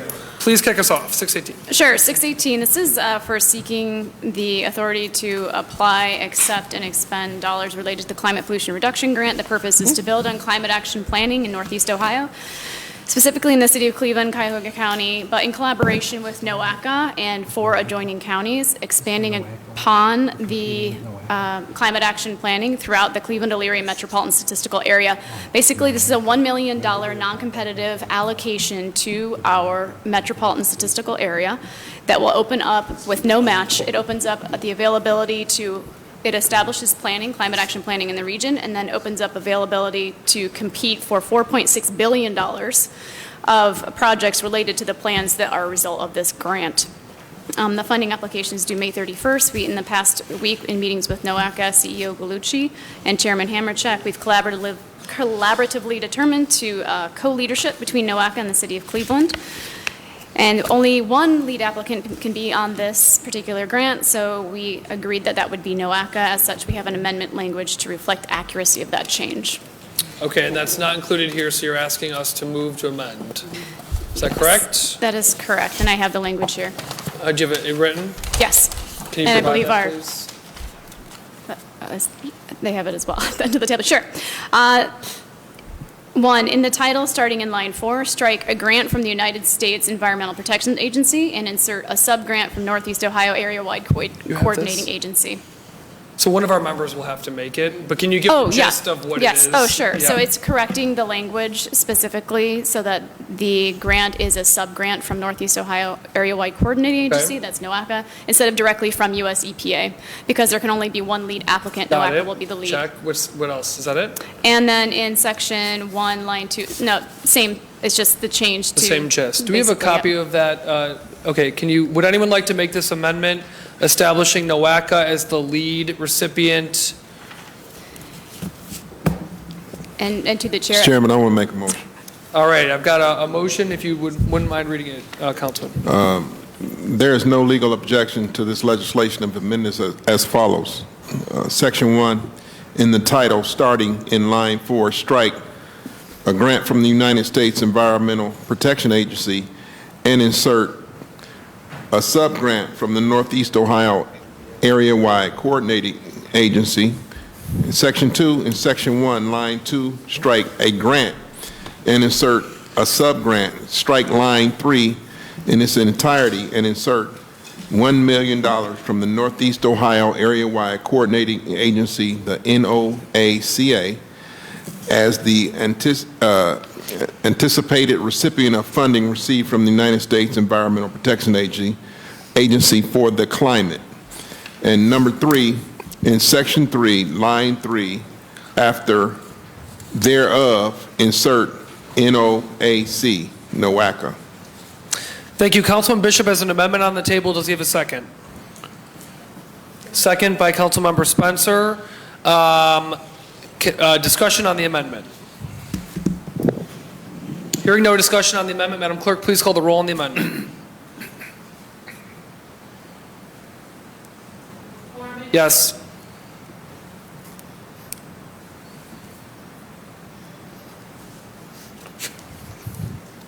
Just fell asleep. Bishop. Caldwell. Hairston. Yes. Casey. Yes. Valencia. Yes. Santana. Yes. Spencer. Yes. Thank you, Madam Clerk. The amendment carries. Director, do you have any additional comments before I open the floor up? No, thank you very much. Thank This is a you. great Councilman Hairston, this was relieved by your committee. Any comments? No comments, Mr. Chair. No comments. Do I have additional questions on Ordinance 618-2023 pertaining to the US EPA Climate Pollution Reduction Grant? Hearing none, 618-2023 is approved. Please sign. Thank you. Ordinance 631-2023 is amended by Councilmembers Casey and Griffin by departmental request. An emergency ordinance authorizing the City of Cleveland to participate in the Sustainable Ohio Public Energy Council Electric Aggregation Program to serve residential and small commercial customers for a period of 1 year beginning with the August 2023 meter read cycle, with 2 one-year options to renew exercisable by the Director of Finance and/or Public Utilities. Director. Good afternoon, Chairman and committee members of the Finance. We are seeking authorization to establish the opt-out community choice electric aggregation program for eligible non-CPP residential and small business electricity customers through contracts with SOPEC, Sustainable Ohio Public Energy Council. As discussed and presented in Utilities Committee on 5/11 and heard on 5/18, the goal of the Community Choice Aggregation Program is to offer residents the choice of a quality electricity product supply for non-CPP residential and small commercial at competitive pricing. And we had a number of questions resulting from the 5/18 committee hearing, and they were provided in response to committee members and attending council members from the 5/18 committee hearing on 5/18 and 5/19 via email. Thank you, Director. Introduce your guest. Not a guest to many of us, but... Sorry. Assistant Director Anna Natarajan is a guest. Okay, Assistant Director, any additional comments? None. Thank you, Chair. Okay. Director Kane.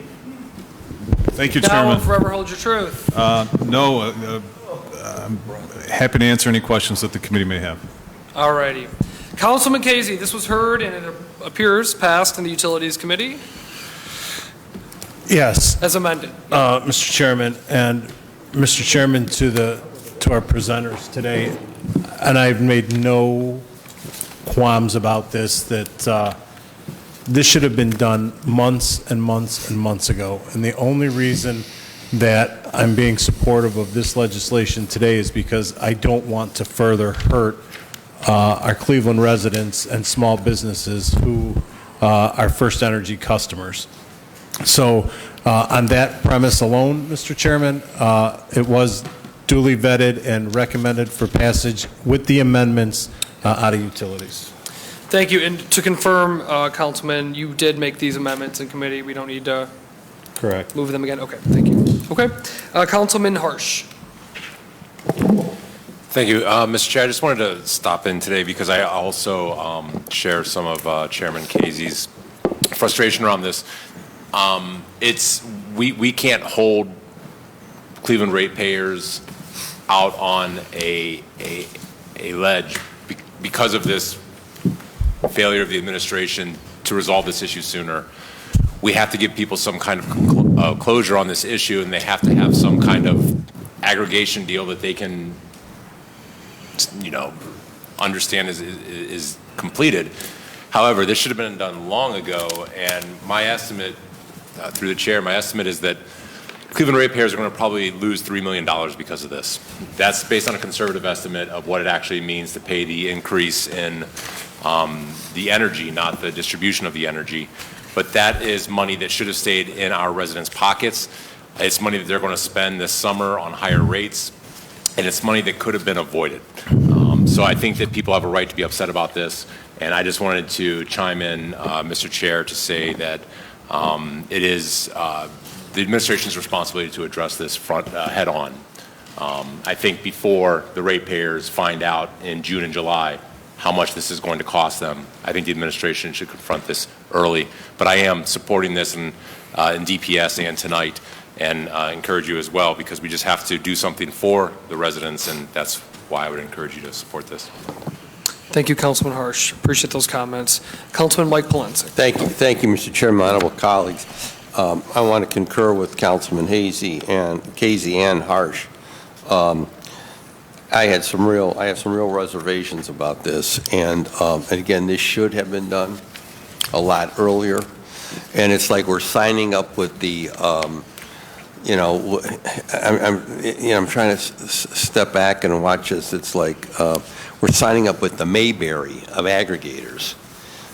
When you look at these little towns and villages that they represent, I hope the administration, because council's in a very awkward position. This is who you presented to us. We don't negotiate, you do. I just hope you made the right decisions on behalf of the customer base. You're signing up with the Mayberry of aggregators. I mean, what can I tell you? I mean, I think Councilman Casey tried to do the best job he could with what was given him in the committee. But I would hope that the administration never puts us in this type of situation again. You better hope this works. You better hope this works. Thank you, Mr. Chairman. Thank you, Councilman Polensek. Councilwoman Spencer. Thanks, Mr. Chair. Through the chair, although we did discuss it at Utilities Committee, I think it's a couple days later, it bears discussion around the communications plan for this. I think for those of us at the table, through the chair, can we get an update on the communications plan for rolling this out? And then I presume that this would hit all of our inboxes. All 17 council members would have basically a summary of the communications plan available as reference as well. But an update on the communications plan would be very welcome. Director, where are we at with the communications plan? Through the chair to the council person, thank you, first of all, to council members for the feedback on the communication pieces that we have already shared. The communications plan has been shared in draft form with a number of council members on the Utilities Committee, I believe, but it's also in the inbox for your council communications.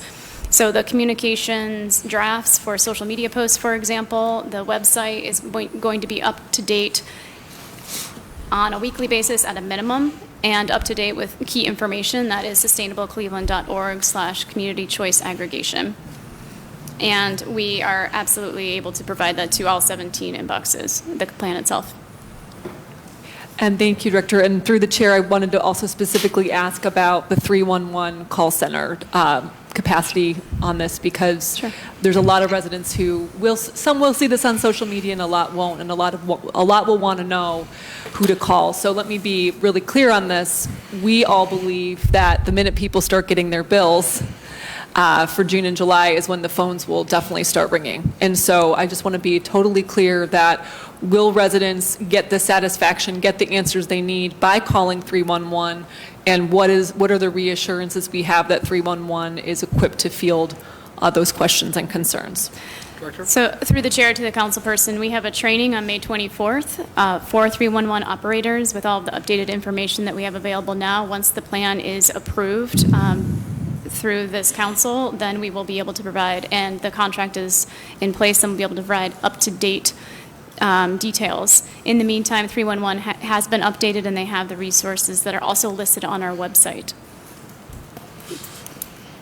And then, Mr. Chair, I note that Chief Davey is here in the audience tonight. I just want to mention that on some level, I do believe that the residents will want to hear from the city, not just in a marketing/messaging approach, but will just want to have an honest assessment from the city about how this transpired. I think that residents would welcome that. And so I know we discussed that last week, but I'll just continue to emphasize that. I think that being something we could also share with residents, a statement about how and why we got here, in your own words, I think would be a beneficial tool for all of us. Again, I would say the vast majority of residents are unaware that this price increase, this price spike is about to come down on their billing cycle.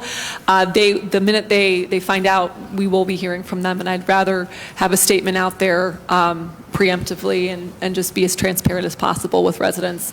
And I think that statement should come from the administration.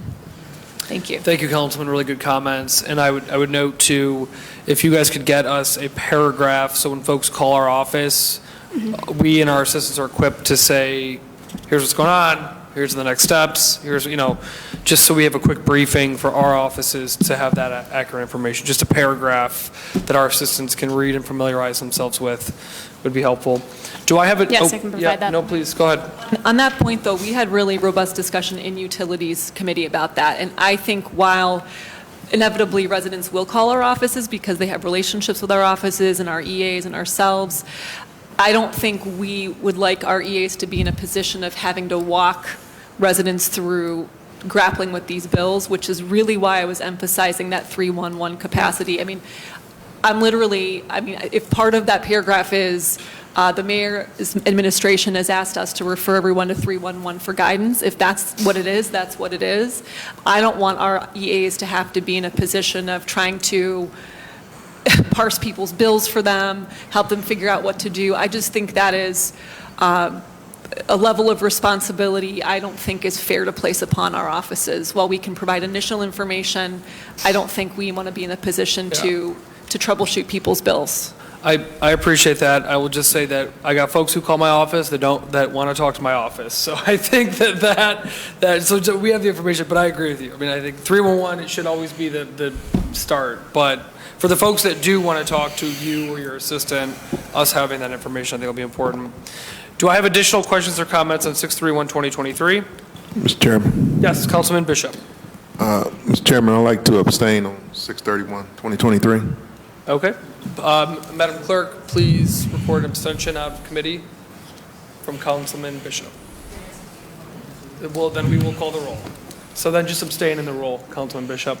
Additional questions or comments on 631-2023? Hearing none, Madam Clerk, please call the roll on 631-2023.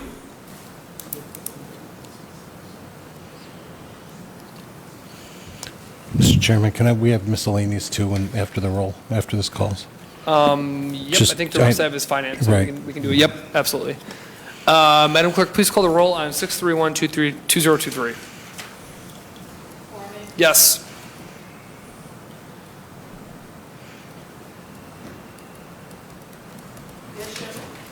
No. Did you want to vote no or abstain? Yeah, I was just informed that I had to vote either yea or I think nay. pursuant to Rule 18 or 19. I thought I could abstain. You don't, because you don't want to engage in the vote at all, correct? Right, true. Then I would Correct, abstain. Mr. Chairman. Because no is Abstain. an action, yeah. I can't. Depending on what his conflict. Okay, so Councilman, for the record, Councilman Bishop is leaving the room and abstaining from this vote. All righty. Thank you, Madam Clerk. If you could please continue. Conwell. Hairston. Yes. Casey. Very hesitantly, I'll vote yes for our residents. Valinsky. Very hesitant, yes. Santana. Yes. Fisher. Yes. 6 yeas, Mr. Chairman. Thank you, Madam Clerk. Ordinance 631-2023 is amended is approved. Please sign. Okay, Councilman Casey, Mr. Chairman. if the panel could please stay. Councilman Casey, you have a miscellaneous. Mr. Chairman, to the director, where are we at with the aggregation for city facilities? So through the chair to the councilperson, the RFP for electric supply for city facilities is your question? Where are we? Yes. Yes. I'm going to, yeah, we can respond offline to that with details. Okay, let me ask this. Is there an RFP that's gone out? Through the chair to the councilperson, no, the RFP has not Okay. been issued yet. So to our chief financial officer and Chief Davey, all right, I just want to let you know that not only are residents going to be paying more, but the city of Cleveland is going to be paying more as well until we get an aggregator for our own city-owned facilities. So not only is this situation we're in for our residents, but it's also put the city in the same situation when it comes to paying bills, especially Port Authority, who's got the airport to pay electricity on 24/7, 365. So there's also city-owned facilities that are in this same situation as well. I just wanted to bring that to the attention of the CFO and our Chief Davey over there, who's gracious enough to be in the room with us today. Thank you, Mr. Chairman. Thank you, Council. I mean, is there we're working on it, there's urgency behind it? To the chair, yes, we are working on it, and there's urgency behind it. Okay, thank you.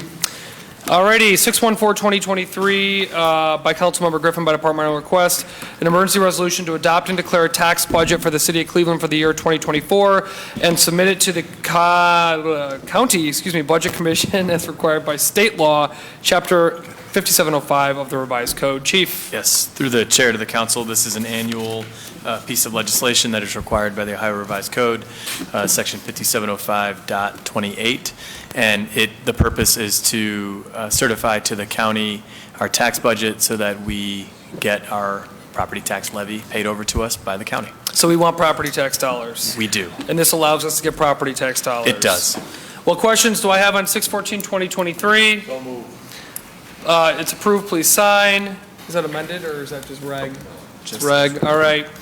Ordinance 624-2023 by Councilmember Griffin by departmental request.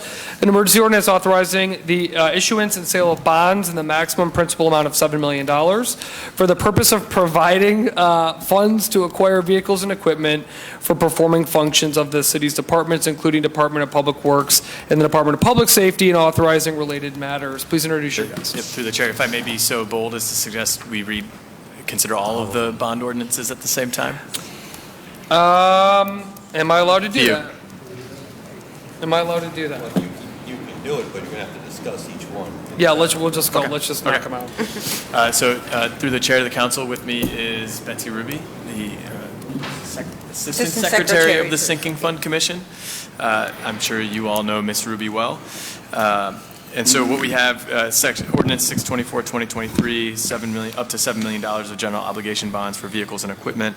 And there was a presentation given by Chief Tewin, Director DeRosa, and others, I believe, a couple weeks ago in Municipal Services to discuss the 2023 capital plan.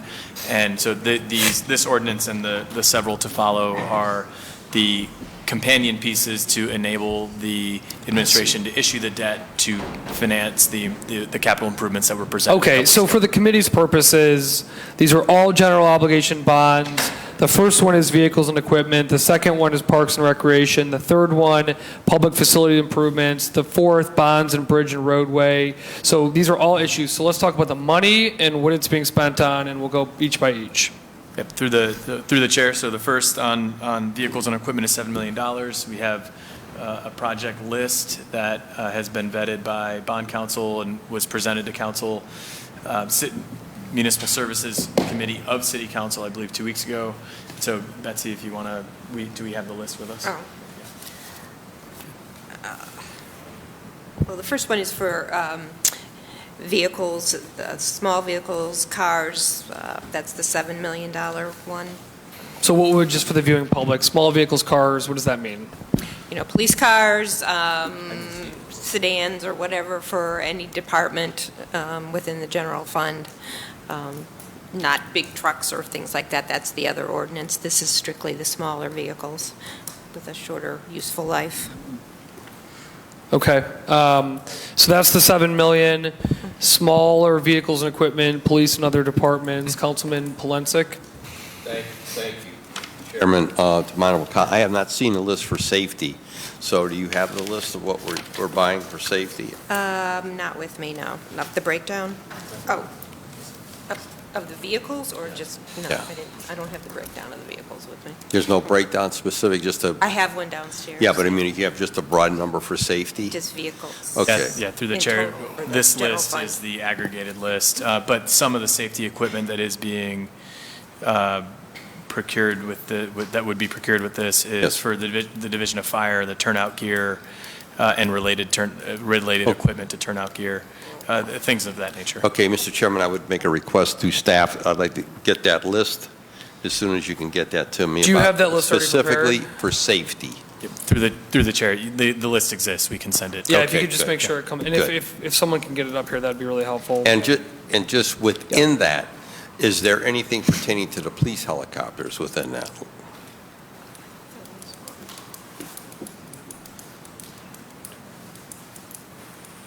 Is that considered a vehicle?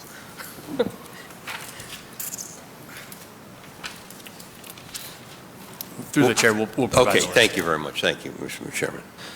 624, $7 million for vehicles and equipment, smaller vehicles and equipment. We're going to get a list of that.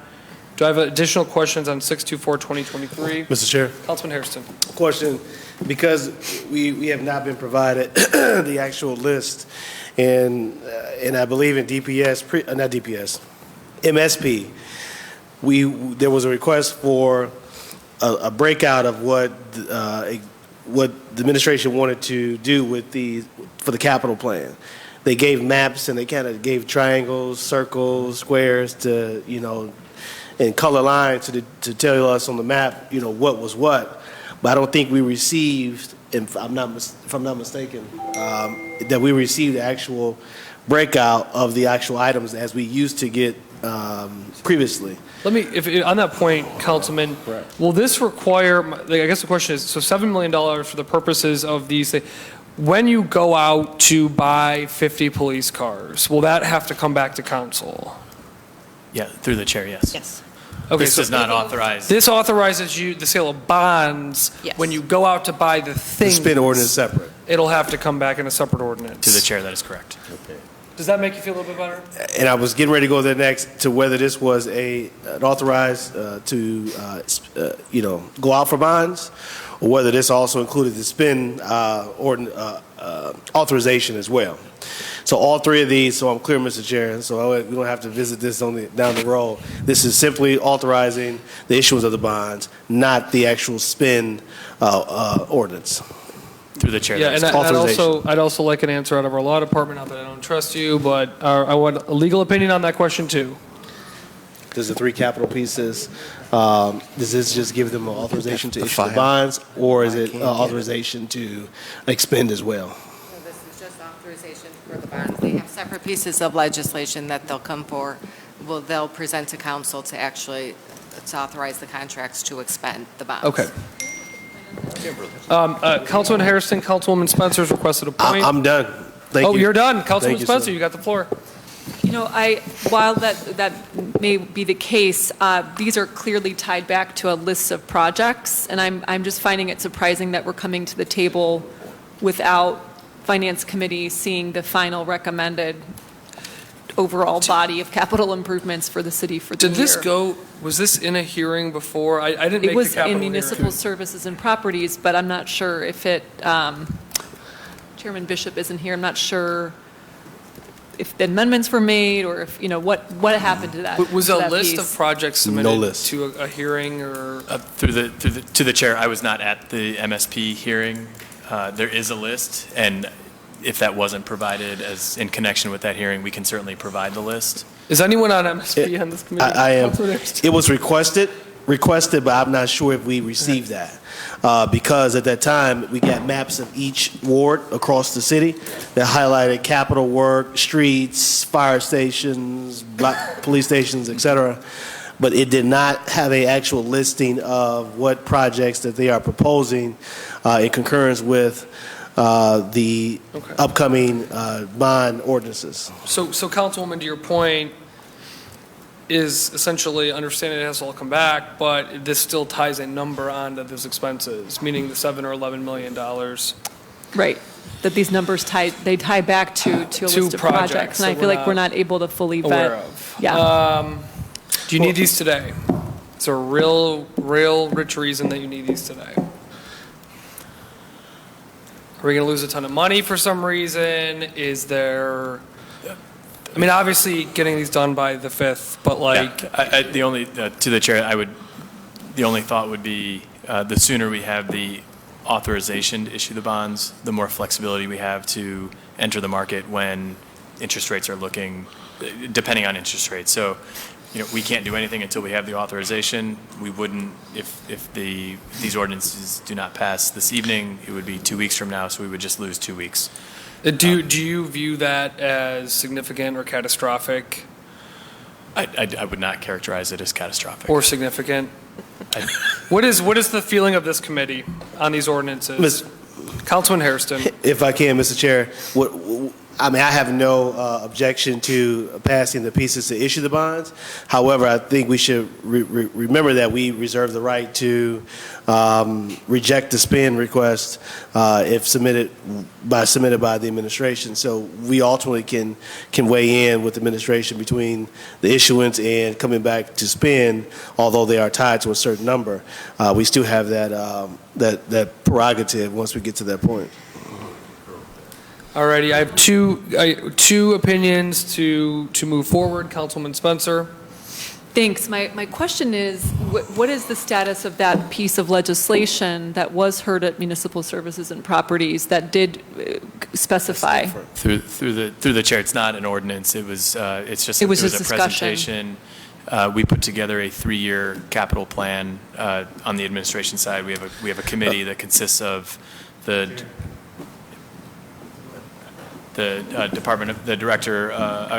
Chief of Integrated Development, the Chief Operating Officer, the Director of Public Works, the Director of Sustainability, myself, and the Capital Budget Manager, Director of City Planning, and we had half dozen meetings. Was that back to basics? No. No. This was the actual capital Yeah, budget. and we had a half dozen meetings at least to go through all of the requests that came in from the various departments. We had to sort of vet that list based on a variety of, we didn't have to. We vetted that list based on a variety of criteria, including sort of initially what we can afford, severity of the need, if there's a legal obligation to fund a certain thing, or if there's a pre-commitment, say we've applied for a grant through the U.S. Department of Transportation or the Ohio Department of Transportation, and we have to provide matching funds to that grant. We obtain those matching funds through this kind of process. So the list is, I think the total is somewhere in the realm of 63 million of actual capital work, with some amount allotted in the issuance authorization to pay the costs of the issuance. But the list is really kind of our collective assessment of the most severe and significant needs that we can afford to pay for. Okay. So, Mr. Chair, if I may, I would just say, is it the case that we're understanding that this list was requested by council but not provided? Is that what I heard from? I've got one member of the committee at the table, so I'm going to turn back to him. I haven't seen it, and I checked the information that I normally get, so I believe that was a request at the committee, but I have not received that. I have not received that information. Yeah, would you mind if the capital list requested an MSP came through? All right. All right. While we're pondering this, we're going to go through these. Okay. So we got the 7 million director. I'm sorry, Daryl. No. What's up? No. Oh, you're good? Okay. Ordinance 625-2023 by Councilmember Griffin by departmental request. Emergency ordinance authorizing the issuance of sale bonds in the maximum principal amount of $11 million for the purpose of providing funds to improve municipal parks and recreation facilities and authorize related matters. Selling capital bonds for parks and recreational facilities. Chief? Yes, through the chair. So this is a little bit easier than the vehicles and equipment. This is for a variety of recreation facility projects, including renovations of Calgary and Neff Parks, Rockefeller Yard, JFK High School football stadium, the Central Rec Center Phase 4 renovations, which includes a new park and entry accessibility improvements, a variety of recreation center locker room improvements at Hamilton, Cadell, Estabrook, and Fairfax, some roof and building envelope repairs citywide, and then some water filtration repairs at Zelma George. Okay. Do I have specific questions on 625 before I jump to 626? 626-2023 by Councilmembers Griffin by departmental request. Emergency ordinance authorizing the issuance and sale of bonds and the maximum principal amount of $15 million for the purpose of providing funds to improve building and structures and providing for the discharge of governmental functions and services otherwise benefiting the public safety, health, and welfare, and for the provisions of necessary fixtures, furnishings, equipment, technology appurtenances, utilities, and site improvements for the purpose of authorizing related matters. Director, 626. Yes, through the chair. So there, in this category of expenditures are a variety of public facility improvements, which includes on-call architectural and design and engineering services for MOCAP, as well as a new boat dock for the Division of Fire, some facility improvements at fire stations, for the dormitories to accommodate female firefighters, and other similar improvements across the city. Do I have specific questions on 626?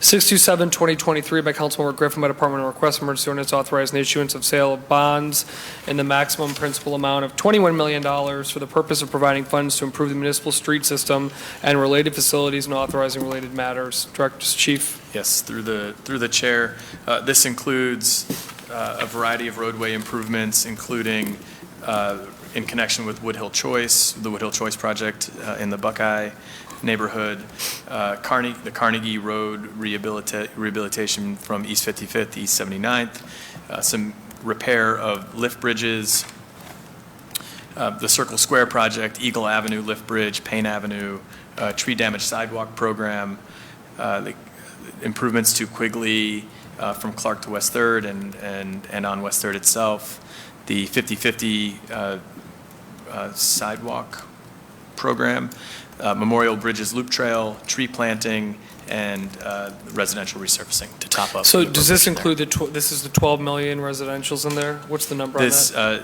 It's 1.7 in here to top up what was appropriated in the general fund to get it to 12 million. But it still maintains as the 12 million? Yes. All right. And then the last one is 628, 2023, by Councilmember Griffin, by departmental request, authorizing the issuance and sale of bonds in the maximum principal amount of $13 million for the purpose of providing funds to acquire heavy-duty trucks and equipment for performing functions of the city's Department of Public Works and Department of Public Safety, including the Division of Fire and authorizing related matters. Yes, and through the chair, this includes the purchase of heavy vehicles, which I believe includes... I've got some rear loader sanitation trucks, plow trucks, street sweepers, aerial bucket trucks, bumper trucks, and ambulances. Ambulances, okay. Okay, so that is the gist of these 5 pieces of legislation for capital bonds. Daryl, can you provide it? They are not aware, but they're going to go let the Okay. All right, so is it the prerogative of this committee to advance these pieces, authorizing sale of bonds with the understanding that they will come back on the expenditures? Councilman Spencer? Thank you. My question, Mr. Chair, would be, these will come back as individual pieces, therefore, is there a specific sub-fund number, or what would we expect legislatively, so we know that these tie back to these pieces, that the Great authorization to expend ties How are we back? going to know that it came out of Right. the GEO bonds?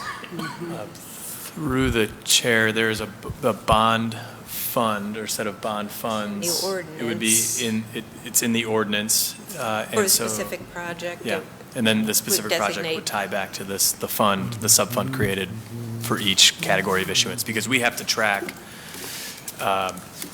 the types of expenditures so that we know that we're complying with state law, and then we also have to track the speed at which we make the expenditures so that we know we're complying with federal tax law.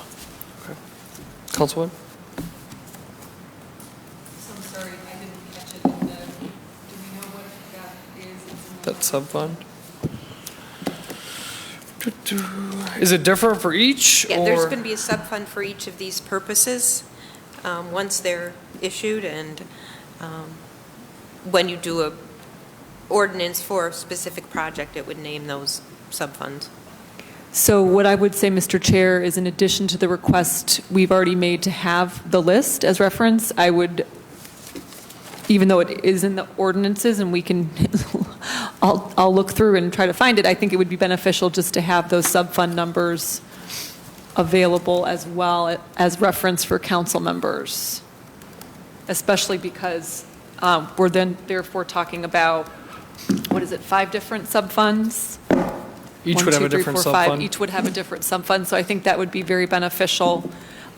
Even amending this legislative summary, it has the ordinance numbers, but maybe including sub-fund numbers, something where we have record. I think that would actually be best, Mr. Chair. It would be my preference to have that actually attached to the legislative file, perhaps to have this legislative finance legislative summary updated, so later when we go back, it's all in there. Do you have those sub-funds created yet? Through the we don't chair, usually we do not. Until they've been issued. Until they've been issued. Yeah.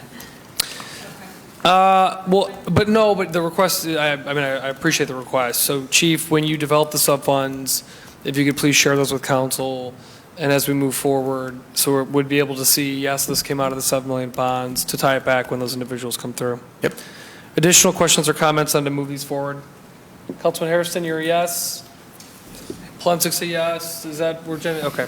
So what I'm going to do is I'm going to read these through without objection. Ordinance 624, 2023, this is small vehicles. Without objection, stands approved. Please sign. All right. I've got 628, I'm sorry, let me do this in order. 625, 2023, 11 million, Parks and Recreation. Without objection. So moved. Stands approved. Please sign. Ordinance number 626, 2023. This is 15 million of general obligation bonds for public facility improvements. Without objection, is approved. Ordinance 627, 2023, which is $21 million for obligation bonds for bridge and roadway. Without objection, stands approved. And then ordinance 628, 2023, which is $13 million for heavy-duty trucks and equipment, as described. Without objection, is approved. Please sign. All right. That is my stack. Yay! When are they going to be getting back to us those lists? When will you get us those lists? Tonight? Through the chair, we'll get the list sent tonight or tomorrow morning. It exists. So tonight or tomorrow morning, those lists will be sent to members. Anything else for the good of the order? No, good job. Hearing none, this Finance, Diversity, Equity, and Inclusion Committee of Cleveland City Council is adjourned.